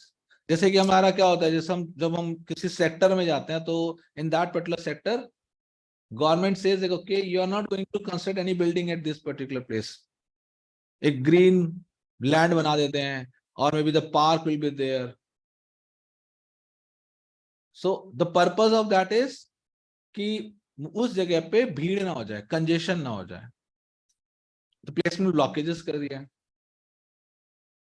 Now everywhere we cannot just apply the placement blockages. We are saying, like if you remember, I told you like, okay, there is a 70% utilization factor. It should not be like, okay, the tool uses this as a 100% utilization and rest of the places it will just put the cells like this, distributed. Now how you're going to tell the tool like, okay, don't do this particular part. So then there is a concept of partial blockage, or we also say the soft blockages. So what does this partial and the soft blockages? Basically here you say like, okay, 0.8%, sorry, 80%. That means if the available space is 100%, standard cells should occupy only 80%. It's the same thing, same terminology, utilization factor. When the placement, we are not talking in terms of utilization factor. Now we are talking in terms of the blockages, soft partial blockages. That means partially we are blocking that particular area. We are not blocking 100%. If we will say 100% blockage, tool is not going to place any standard cell, but you are saying partially, like, okay, 80% you can place. The rest of the, and in the partial blockage, you have to give the number. You will say, like, okay, 60%. That means 60% you can place. The rest you have to place outside this boundary. Keep out margin, blockages, keep out margin same ही है. Blockages में अब आपने standard cell blockages लगाए हैं, routing blockages लगाए हैं. Keep out margin in the sense you are not going to keep anything within this particular region. Now, similarly, we have the concept of in the blockages. Now you will say like, okay, I need a flexibility. If I want to place a buffer, I should be able to place the buffer, but I'm not going to place any logic level. So there is a kind of a placement where you can place only buffers. You, in a sense, tool can only place the buffer. If there is a requirement, it will place the buffer, but it is not going to place any other logic circuit. So that kind of feature, that feature is also there in case of a placement. So there are a lot of features, lot of options are there to make sure like, okay, your tool can do all these things automatically. It's just like in a command. You're just telling the tool like, okay, don't place any standard cell here. Now, how you're going to command it? With the help of the blockages, placement blockages. You're telling them, okay, yahan pe at this particular place, you have to place only few standard cell. So the tool is going to ask you like, okay, define few. Then you will say, like, okay, few in the sense 8 out of 10. Then you will say like, okay, that means 80%. You will say, okay, 80%, yes. So that comes as a part of a one type of a blockages. You're telling the tool like, okay, see, it looks to me you're not supposed to place any logic gate at this particular place. Why can't you just remove it? Only buffer if there is a requirement. Then there is a certain type of blockages. So if there is a blockages, then it depends on you which feature you have to use, which switch you have to use, how you're going to command the tool, and you're just telling the tool like, okay, do this particular part. Is it clear, Pushkar, now? Yes, sir. It is clear. Okay, great. Now let's talk about the metal wires quickly, because I just want to finish this metal things today. So metal basics, this is the metal. Metal has a width, length, spacing, and the thickness. There is a space. If I will tell you like, okay, you can make certain changes in the metal. So just note down, you can increase the space between the wires. Remember, you can increase the space between the wires. You can increase the length. You can increase the width. But you cannot increase the thickness of the wires. So basically now think in this particular way, Noida authority, Bangalore authority, there are a certain authority. They say like, okay, the plot size can be anything. Okay, the plot size of your construction site can be anything. Whatever be the length and the width, I don't care. But the height, that is something I'm going to define. You cannot go more than the 10th floor if it is a commercial or residential. So they will tell you like, okay, this is the height of your tower in this particular area. So you will not see any house more than that. If it is there, it is considered as a illegal construction. So same thing is here. Foundry said like, okay, you can change the width, you can change the spacing, you can change the length, that is in your control. But when it comes to the thickness of the metal wire, that is not in your control, that is in my control. So I'm going to define the thickness of the wire. Is it clear, everyone? Yes, sir. SQ. Okay, Yes, so the sir. question is SQ. So it's a good question. Now, what will happen in a Noida authority if they will give you the flexibility? What will happen? There are the size of the different houses are going to be different. Maybe the one is going to be the 20 floor, one is going to be the 2 floor. Okay. And in case of a chip also, the same thing will happen. Somewhere, maybe you will say like, okay, metal 1 is very big, very thick, metal 2 is very small. So when we are talking about the fabrication, so let me just draw one diagram and just try to understand that diagram, okay?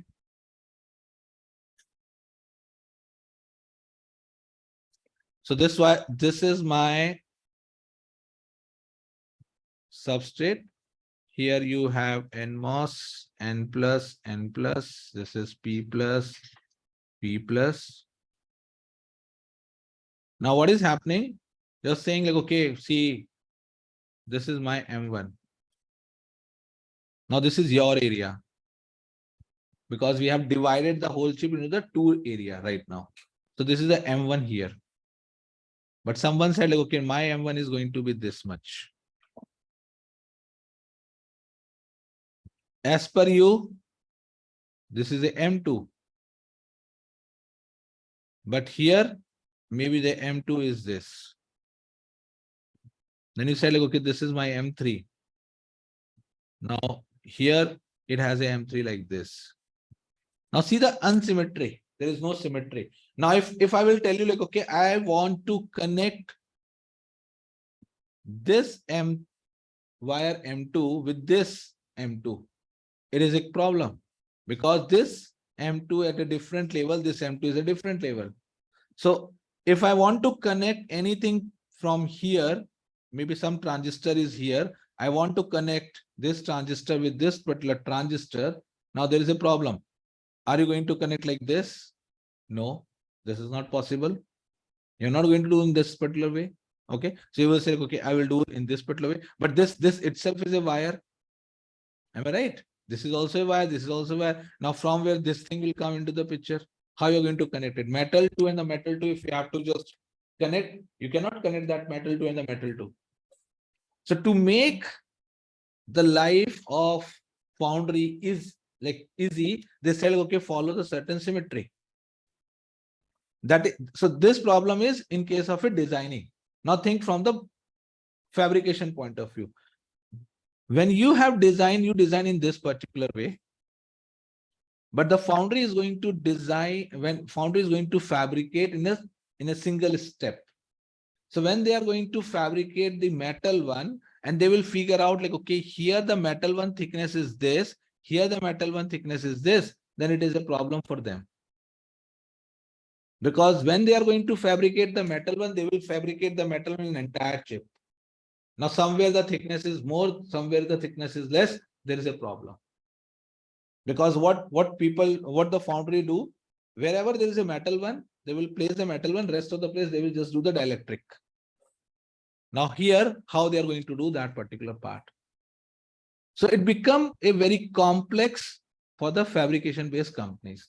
And so that's the reason they come up with the guideline like, okay, you are not supposed to change the thickness of the metal wire, but you can change the length and the width of the metal wire because that is going to be in the same plane.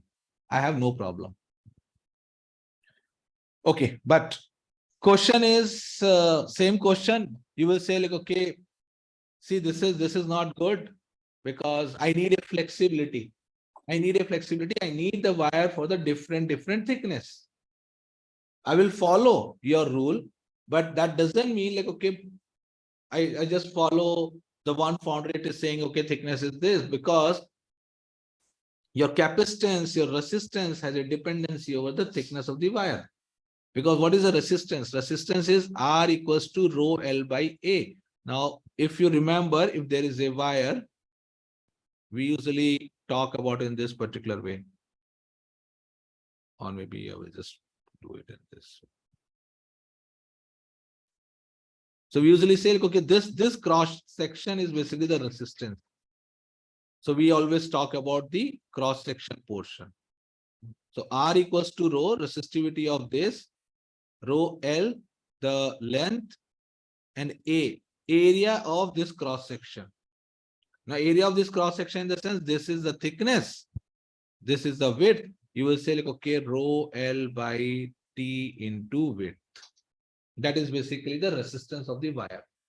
So that means if the thickness is more, then resistance is less.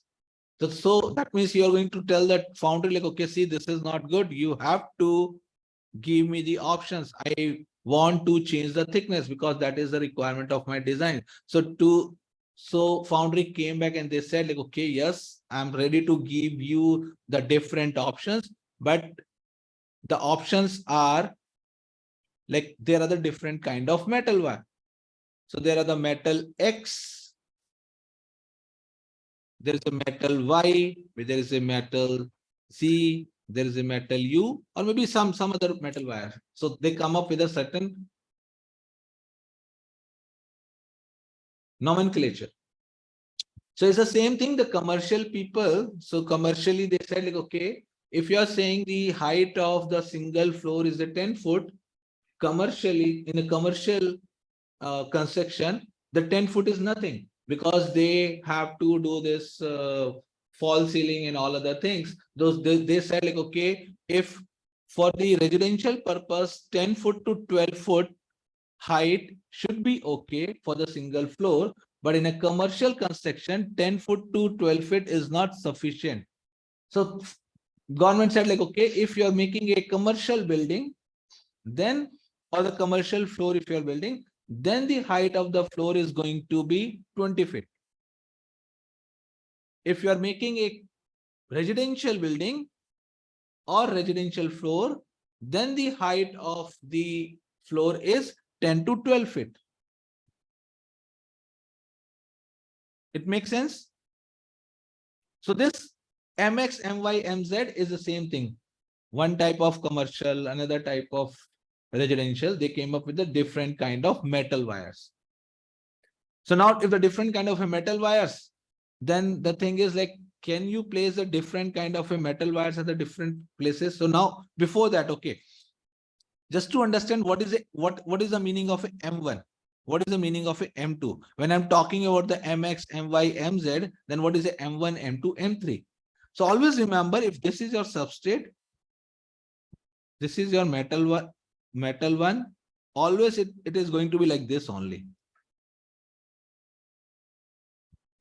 So metal 1, metal 2, metal 3, metal 4, these are basically like the floor in our building. We always say floor 1, floor 2, floor 3, floor 4.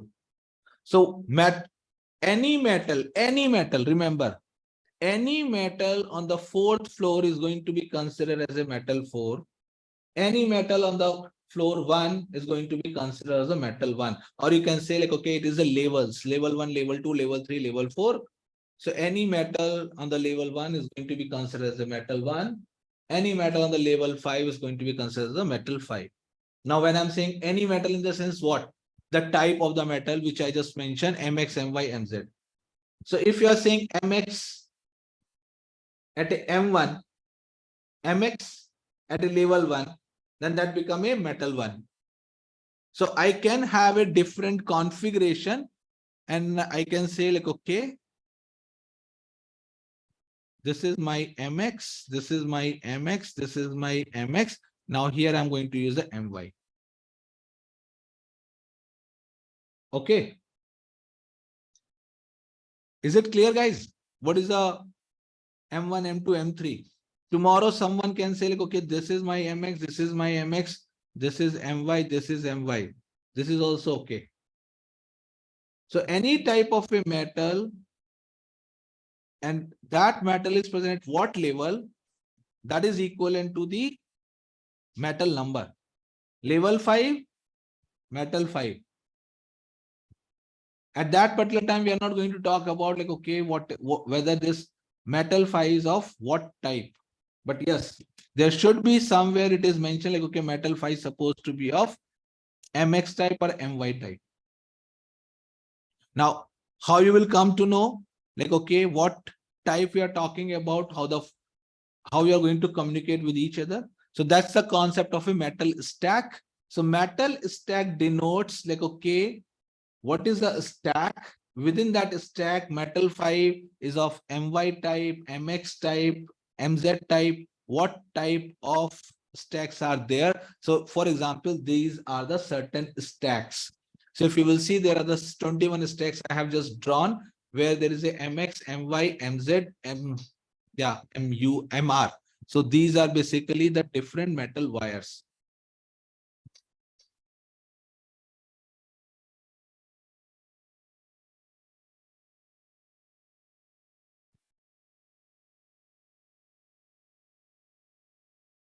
I think now you are able to understand. So remember, always remember this terminology or this comparison. Level 1, level 2, level 3, level 4, level 5. Metal 1, metal 2, metal 3, metal 4, metal 5. Any metal which is present on the level 5, that is considered as the metal 5. Any metal which is present on the level 1, that is the metal 1. Now the question is, there are different kind of metals. Different kind of metals. Why? Because the different metals have a different property. Property in the sense they have the different thickness. They can have a different minimum requirement. So right now, forget about the rest of the requirement. Just consider only thickness. Different metal types have the different thickness. That's your requirement, like commercial building and commercial floor and the residential floor. That's something now you can remember. Now the question is, can I place the commercial at the level 1 and the residential at the level 2 and then the commercial in the level 3? Can I do this mix and match? Because we are all Indians, we are all engineers, we can do anything as per our requirement. Then again, the foundry said like, okay, no. So there is again, you cannot do all these things. So foundry said like, okay, because if you are going to do in this particular way, again, I will face a lot of problem. So I am going to give you 100 of metal stack. So the metal stack which you are seeing right now, this is a 21 metal stack. But the foundry said like, okay, I will give you hundreds of metal stack. But those metal stacks are predefined. That means if I'm talking about the 500 different combination of metal stack, you have to choose one metal stack out of those 500. But you cannot come up with a 501 metal stack. Now in front of you, there are the 21 metal stack. Now these are the defined metal stack by the foundry, and foundry is saying, okay, you can use the metal X in this way only. That means now you can see if you are going to choose the metal stack 1, metal 1 is okay. Before that, metal 1 is always going to be the M1 type. Foundry decided this particular part. Then they said metal 2 in this particular stack is MX type. If you are talking about stack number 2, metal 3 is also fixed. Metal in the stack number 3, this is also fixed. In a stack number 8, this is also fixed.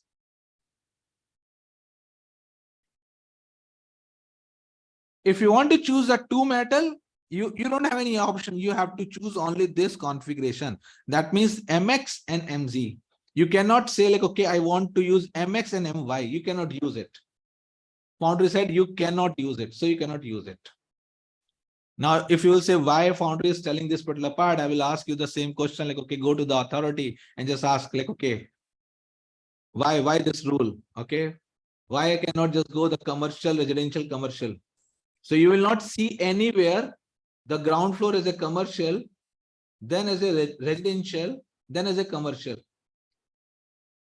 For authority always say like, okay, either the commercial and then residential, or in the reverse way, residential and then maybe the commercial. But residential and the commercial you will see at a very few places. Most of the places it is like commercial and residential. Like in the reverse way, it is very few places they will allow you. So now the same way the foundry is also saying like, okay, this is a metal stack and you have to follow. You can choose it. They will give you 500 metal stack, no problem. But that is also defined by the foundry. Now you cannot do anything else. So this is known as a metal stack. So in our design, when you are going to start, the moment you are going to start the physical design, the moment you're going to talk about physically how you are going to connect. Okay.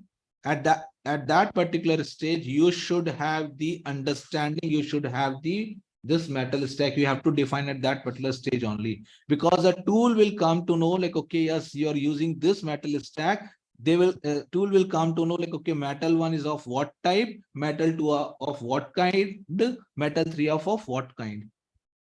So in the synthesis stage, when you are doing the floor plan aware synthesis, yesterday I talked about floor plan aware synthesis, the two cells it is going to connect virtually. It is going to figure out like, okay, what is the delay of the wire because of the wire. At that particular stage, tool should be aware of like, okay, what kind of metal stack you are going to use it. So that tool can predict more accurately. Like, okay, what is going to be the delay?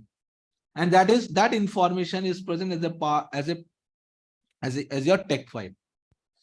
So the moment the physical design come into the picture, you will see all the files, not all the files, most of the files has a dependency over the metal stack. Or you can say the moment you are going to change the metal stack, the file is going to change.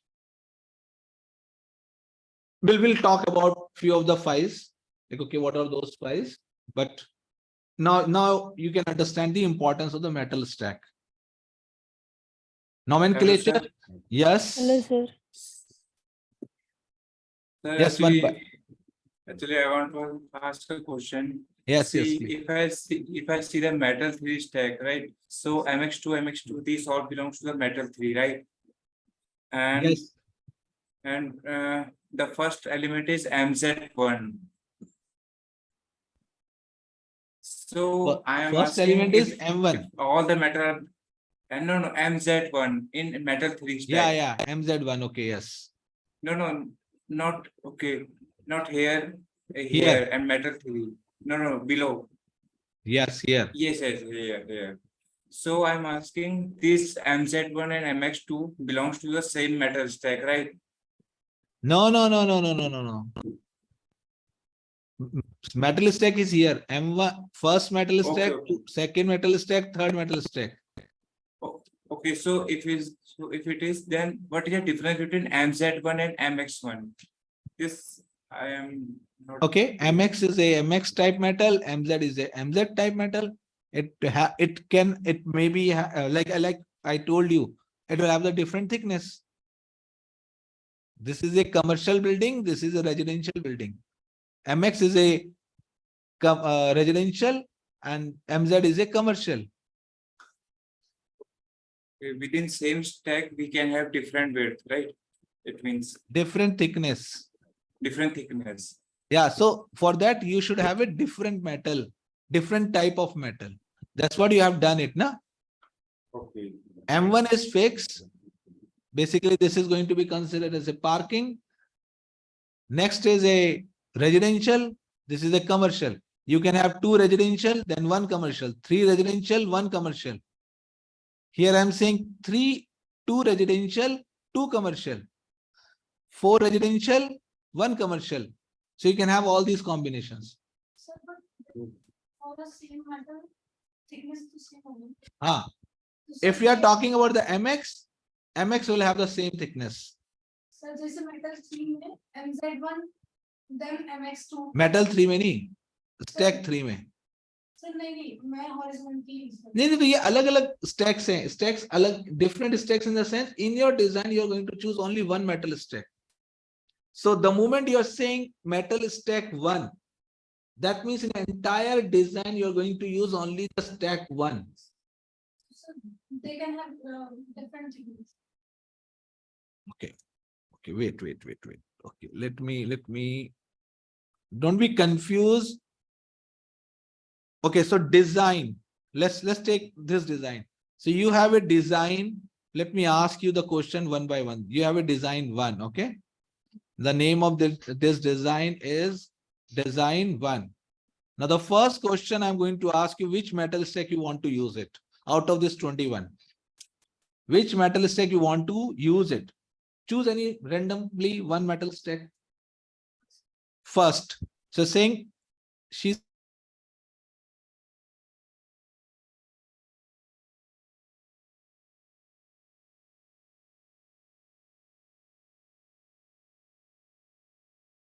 only 3 metal. That means when we are talking about the connections, when we are talking about your design, so let's see the design 1. What is my design 1? Okay. So my design 1 is this. This is my design. Inside this design, there are a lot of standard cells are present. Now when she is going to make the connections, she is going to make the connections like this. This is metal 1, metal 1, metal 1. Maybe metal 2, metal 2. Maybe here also the metal 2. And this is going to be a metal 3. That's all. Now, if you cannot use a 4th metal here, there are going to be only 3 type of metal. Even if whether you are able to route your design properly or not, but you cannot use the fourth metal wire here. There are only 3 levels, level 1, level 2, level 3. That means foundry is telling you like, okay, see,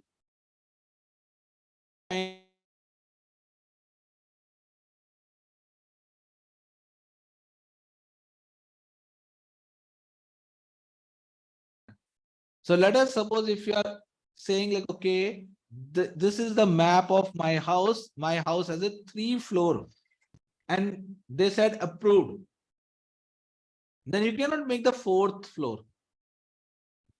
And if you are saying, okay, now I have a requirement of a 4th floor, you have to go back and you have to take an approval from the foundry. It's the same thing.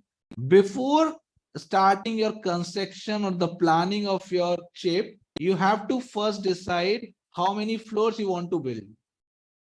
So these metal 1, metal 2, metal 3, or the stack that define directly or indirectly the floor of your chip. So once you are going to define the floor, you said, okay, I need a chip where I can route 8 metal wires. Okay, great. So now you said 8 metal wires. So that means the floors has defined. Floors are defined here. So 8 metal wires, that means this is my 8 metal. So till 8 I can go. Not that I can go, I have to go till 8. I took a approval here. Now with this 8 metal wires, I have an option of choosing any of the stack this. Now what is the significance of this stack? The significance of this stack is very simple. Like, okay, how I want to decide the thickness of each and every floor. You said like, okay, till metal 7, I want to build all the residential one. So I will go with the MX. After that, only 1 floor I just want to make as a commercial. You can just go with that particular configuration. Or you can say, look, if you will ask the Puja will say, like, okay, I'm a businessman, so I need only these many as a residential. Rest I will make it as a commercial. In a commercial also, I will make it the two type of commercial one with the MY, another with the MZ. So it is in this particular way you have to define. Once you will define this particular part, you say like, okay, now I need a 19th metal stack. You will go to the authority, you will take the approval. Authority will say, look, okay, yes, it is meeting all our requirement. Till M3, you can use the MX. Till metal 4, you can use the MX. Metal 5, metal 6, you can use the MY. And metal 7, metal 8, you can use the MZ. And these are the respective files for your design. So whatever with the files, those have a dependency over this metal stack, they will give it to you. So within metal 2, I have MX1 and VZ1. Where is VZ1? Oh, this VX and the MX. Stack 1. Stack 1. So within metal 2, I have MX1 and VZ1. No? Yeah, MX1 and VZ1. No, so okay. This VZ1 is basically the VIA. It's basically the lift. Always consider the VIA or the contact as a lift. How you're going to travel from the first floor to the second floor via the lift. This is that particular lift. So the lift between the two commercial buildings are going to be different. The lift between the two residential buildings are going to be different. The lift from commercial to residential is going to be different.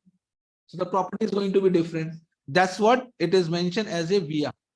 So VIA Z, VIA Z, VIA X, VIA R, VIA 1, all those things are there. You will say, okay, this is the floor 1, this is the lift, this is the floor 2, this is the lift. How the different floors are connected with each other. So VI in metal 2 and VI in metal 6 are different. No? VIA in metal 2.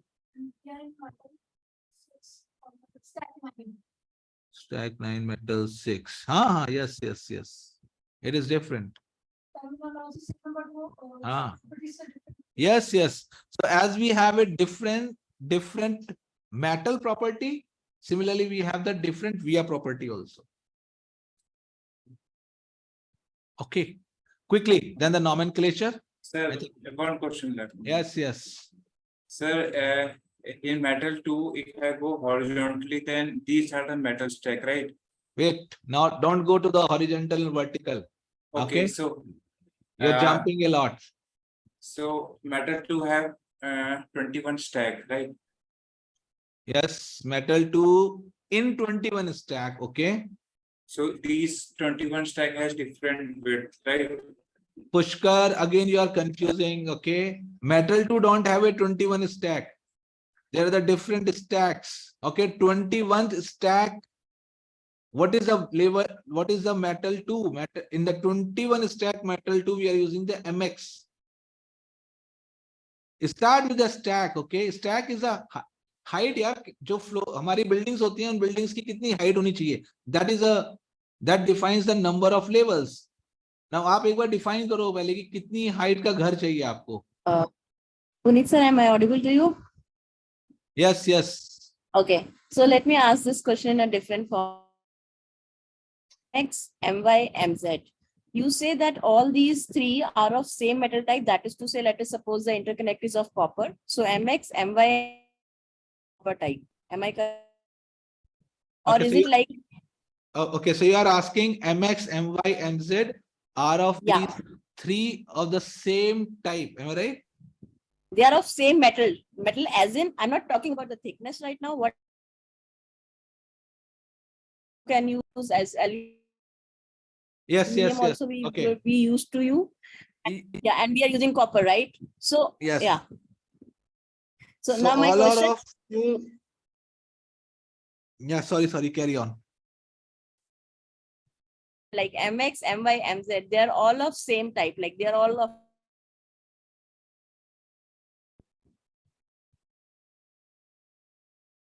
So maybe if you will see this slide, you will get your answer. M1, MX, My, Mr, Mu, Mz, these are of metal type. Metal type doesn't mean these are like in a copper, aluminum, all are of copper, but they have a different specification. Now, what is the different specification? In terms of the minimum weight, minimum spacing, minimum thickness. So these are the things which they mention, like, okay, these are the types of metal. So like I said, आपकी commercial building और है या फिर residential building है बनेगी तो एक ही तरीके से. Then I have one more question. I'm really sorry I'm interrupting in between. No problem. Then when you say MX1 and then you say MX2, right? We understand that MX and My, they are different, right? We can see that from their specification table, which you are showing us right now. But then what is the difference between MX1 and MX2? No difference. It's the same. I just mentioned the MX1 and MX2 just to tell you, like, okay, this is the first, this is the second, this is the first, this is second. Then if they are same, then why we are using a via between them? Okay, so okay, why we are using the via between them? Wait a minute. So this is your metal MX1. This is your MX2. Now, in terms of the thickness, this is the thickness. Now, let us suppose what is there in between them. There is a dielectric.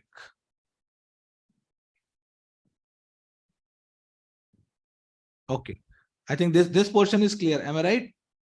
Yeah. Now there is a standard cell at this particular place. There is a standard cell at this particular place. Now I want to connect the standard, and the way I'm connecting it, it is like this. Metal 1, MX1, let us suppose. Then I just want to do it to the MX1 here also. Now there is a metal 2 because there is a such, because of some reason I cannot just connect this with this. I have to go with the MX2. Now question is how you're going to connect MX1 and MX2, because between MX1 and MX2 there is a gap which is a dielectric. So what you have to do, you will say like, okay, I will connect it with the help of a lift. But then sir, then for MX1 and MX2, they are going to be different metals, isn't it? Like my understanding says that one metal is to be M1 type and the other one is to M2. No, And no, then no, they no. will be different in their specification. No, isn't no, it? no. Okay. It's the same metal type. There is no difference here. It's just like MX1, MX2, both have the same type, same configuration. This is this portion. So like here it is like this, same thickness is same. Thickness of this is basically 1200 angstrom. Here also it is a 1200 angstrom. This is same. Only the thing is, I just want to connect the MX1 and MX2. Basically, this MX1 is basically, let us suppose it's the metal one, this become the metal 2. That's all. Now But this then, okay, because from where this, the confusion is coming up, because when we say we are using one metal 1 and another metal 2, and we say the primary difference between these two M1 and M2 is primarily because their thickness is different. no, I never said. Standard. No, No, that's a confusion coming, like, So I never said that metal 1 and a metal 2, their thickness is different. Metal 1, metal 2, metal 3, metal 4, metal 5, metal 6, metal 7, metal 8. Any metal can have the same thickness. Only it's like the levels are different. I always say the levels are different. Metal 1 versus metal 2, the levels are different. So, sir, can we go back to the previous slide? Yeah. So in this case, you are telling us that metal 1, metal 2, metal 3, metal 4, metal 5, up to metal 8, they can all be of the same thickness, right? Yes, if all of them are of either MX type or M1 type or MZ type, they can Yes. have the same thickness. Okay.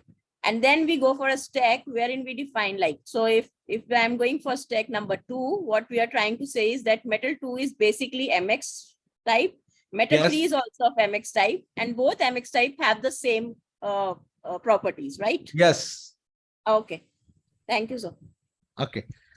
Now, I know the confusion, like why people become confused, and because when we are talking about the physical design, we always say like, okay, higher metal have the more thickness. Okay, the metal 8 has a more thickness, and metal 1 can have a less thickness. We always say in this particular way, but that we assume at this particular stage, we assume that metal 8 is going to be of a different metal type, and metal 1 is of a different metal type.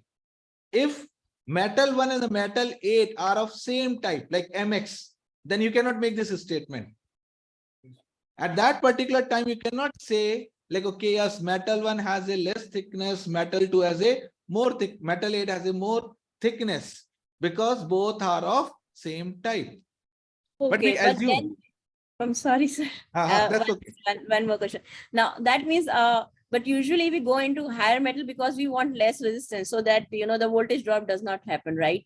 So probably that is why we'll be using a different metal. That's what you are trying to tell us, or we will be using the same metal of a different thickness, because thickness eventually leads to the less resistance, right? No. So if it is of a same type of metal, we are not allowed to make change the any change thickness. in the thickness. Yes. If it is the MX type, it is of going to be the same thickness.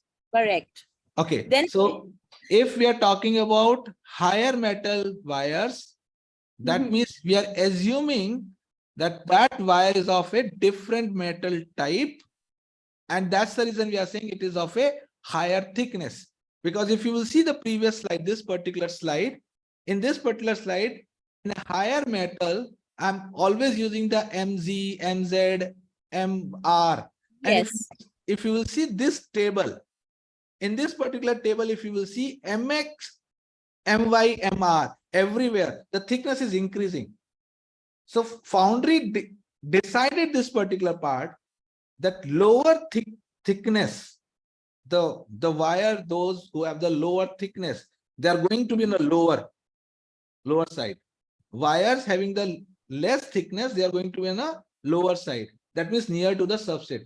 As you go higher, then you have they choose the such type of metal, which has a higher thickness. So, And sir, you can as see per- the pattern here. yeah. So as per the table which you were showing, can you just come on to the next slide? Yeah. So in this scenario, M1 to MZ, they are of same metal type, right? They are same metal. There's no difference in the metal, correct? M1 to MZ type you're talking in Type terms of of the metal as in copper or yes, aluminum, yes, right? yes, The yes. only thing is changing here is thickness, and because due to the change of this thickness, my resistance is going to change. Am I correct saying this? Yes. Yes. And then can you go to the previous slide?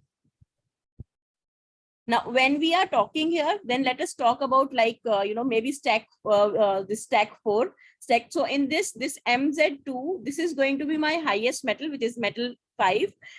And this is of the same type as of MX2, but the thickness is going to be changed. Yes. Right? Yes. Okay. And then there's also a scenario which you are talking about, wherein you are saying probably there can be a scenario where MZ can be of different metal also, depending on the foundry. Okay. So till now, I'm only talking about the copper metal. So all this stack, everything which is in front of you, this is of a copper metal only. So there is, when I'm talking about the type, I'm not talking about the periodic type. Okay. So it's going to be same as copper.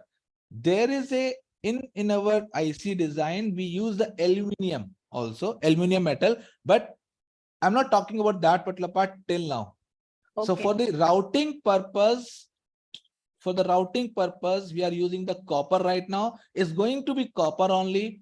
Only the difference between, when I'm talking about the type of the metal, I'm talking about the different property of the metal. Same copper wire, but with a different foundry specification where it is known as the thickness, spacing, and the width.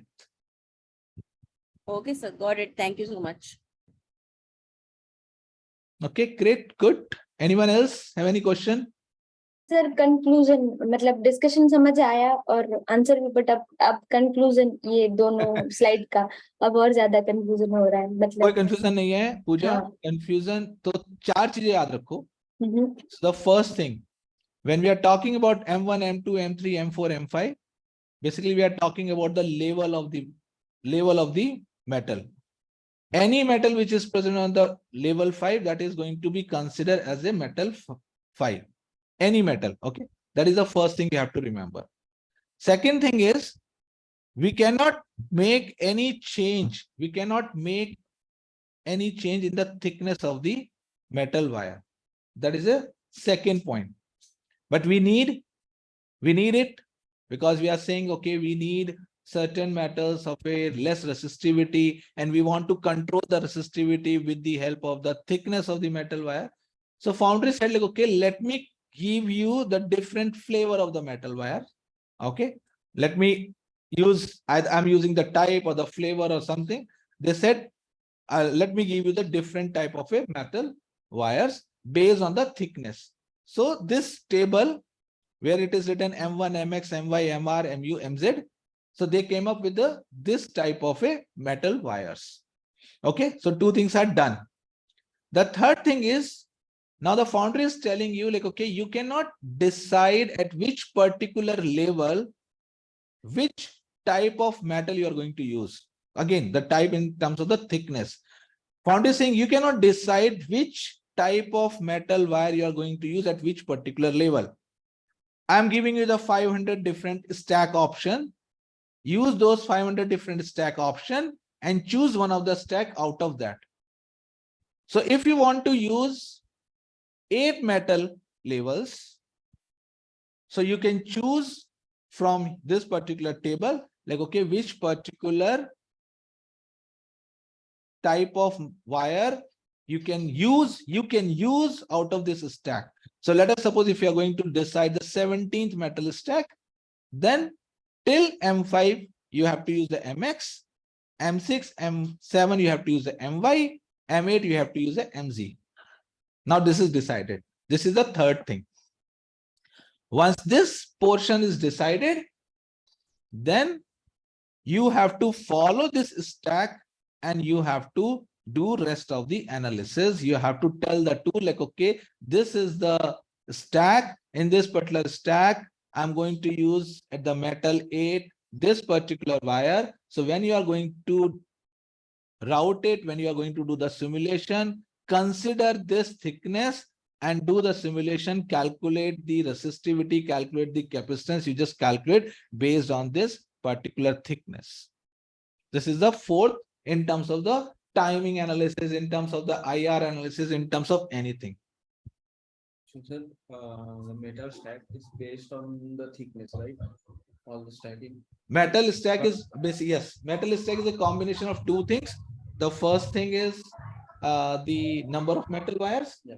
Second thing is those number of metals which you are using of which type, MX, MY, and Z. That these two things combine and it creates a metal stack.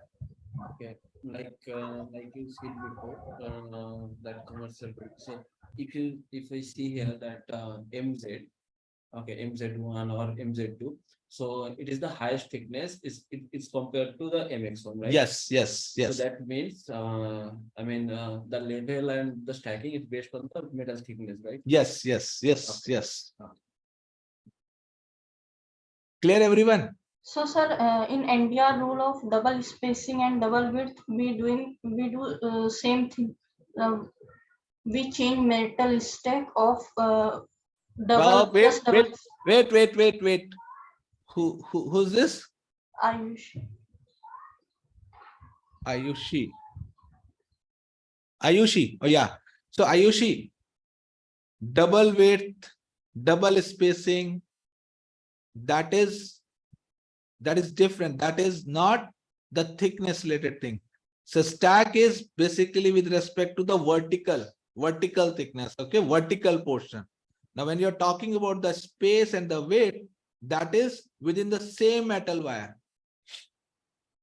Within the same metal wire, metal 1 versus metal 1, metal 2 versus metal 2. Maybe we can wait for this for the next session. Okay, I will explain this particular part. Okay. So don't worry. So now, before I just finish this today's session, I just want to tell you one more thing.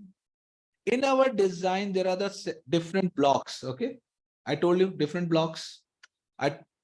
Now different blocks can have a different requirement. You can say, okay, I don't need a 8 metal. I just need a 4 metal. Someone will say, okay, I need a 8 metal. Someone will say, I need a 5 metal. But that doesn't mean you can just choose a different metal stack with respect to the block. Metal stack is with respect to a single IC. Okay. Once you decide, one on a top level guy, they're going to decide, okay, this is the metal stack. Everyone has to follow that particular metal stack. So in the sense, if this is your IC, this is your area, this is a someone else area. You need maximum metal 4. You need a 4 metal wire, 4 metal level. Here you need 8 metal levels. Now, what is the meaning of you need? That means your design is complex. You know, you cannot route it with the help of the 4 metal levels. You need the 8 metal levels. But this metal stack we decide at the chip level.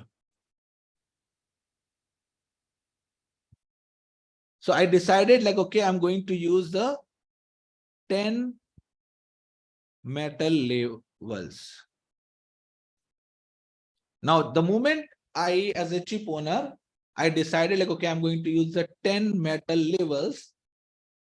And with respect to that 10 metal levels, I have decided one metal stack. Now, remember, now another portion of confusion. Don't be confused.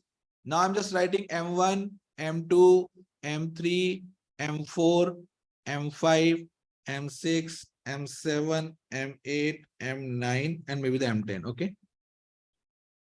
Chip owner decided like, okay, I'm going to use a one metal stack. As per that, this is of M1 type, this is MX, this is MX, this is MX, this is MY, this is MY, this is MY, this is MZ. and this is MZ. Okay. I think till this point, everyone is clear. Okay, good. Yes, sir. Now, this portion belongs to Amit. Amit need only 4 metal levels. 4 metal levels in the sense metal 1, metal 2, metal 3, and the metal 4. Now, Amit don't have any flexibility, okay? Now, these metal 4 is of what type in the original stack? That means this belongs to M1, this belongs to MX, this belongs to MX, and this is also belongs to MX. Done. That means in case of a Amit don't have any flexibility to choose any metal stack, because metal stack is going to be decided at the chip level. Now, on the basis of that, the stack is also defined. That means Amit has to close his design or his block with this metal 1, metal 2, metal 3, metal 4, which is a metal 1 type and metal X type. That's all. So in the block of Amit is never ever is going to use the metal 5, or you can say Amit is never going to use the MY type and MZ type of metal. In case of this maybe belongs to Shavya. Shavya need 8 metal.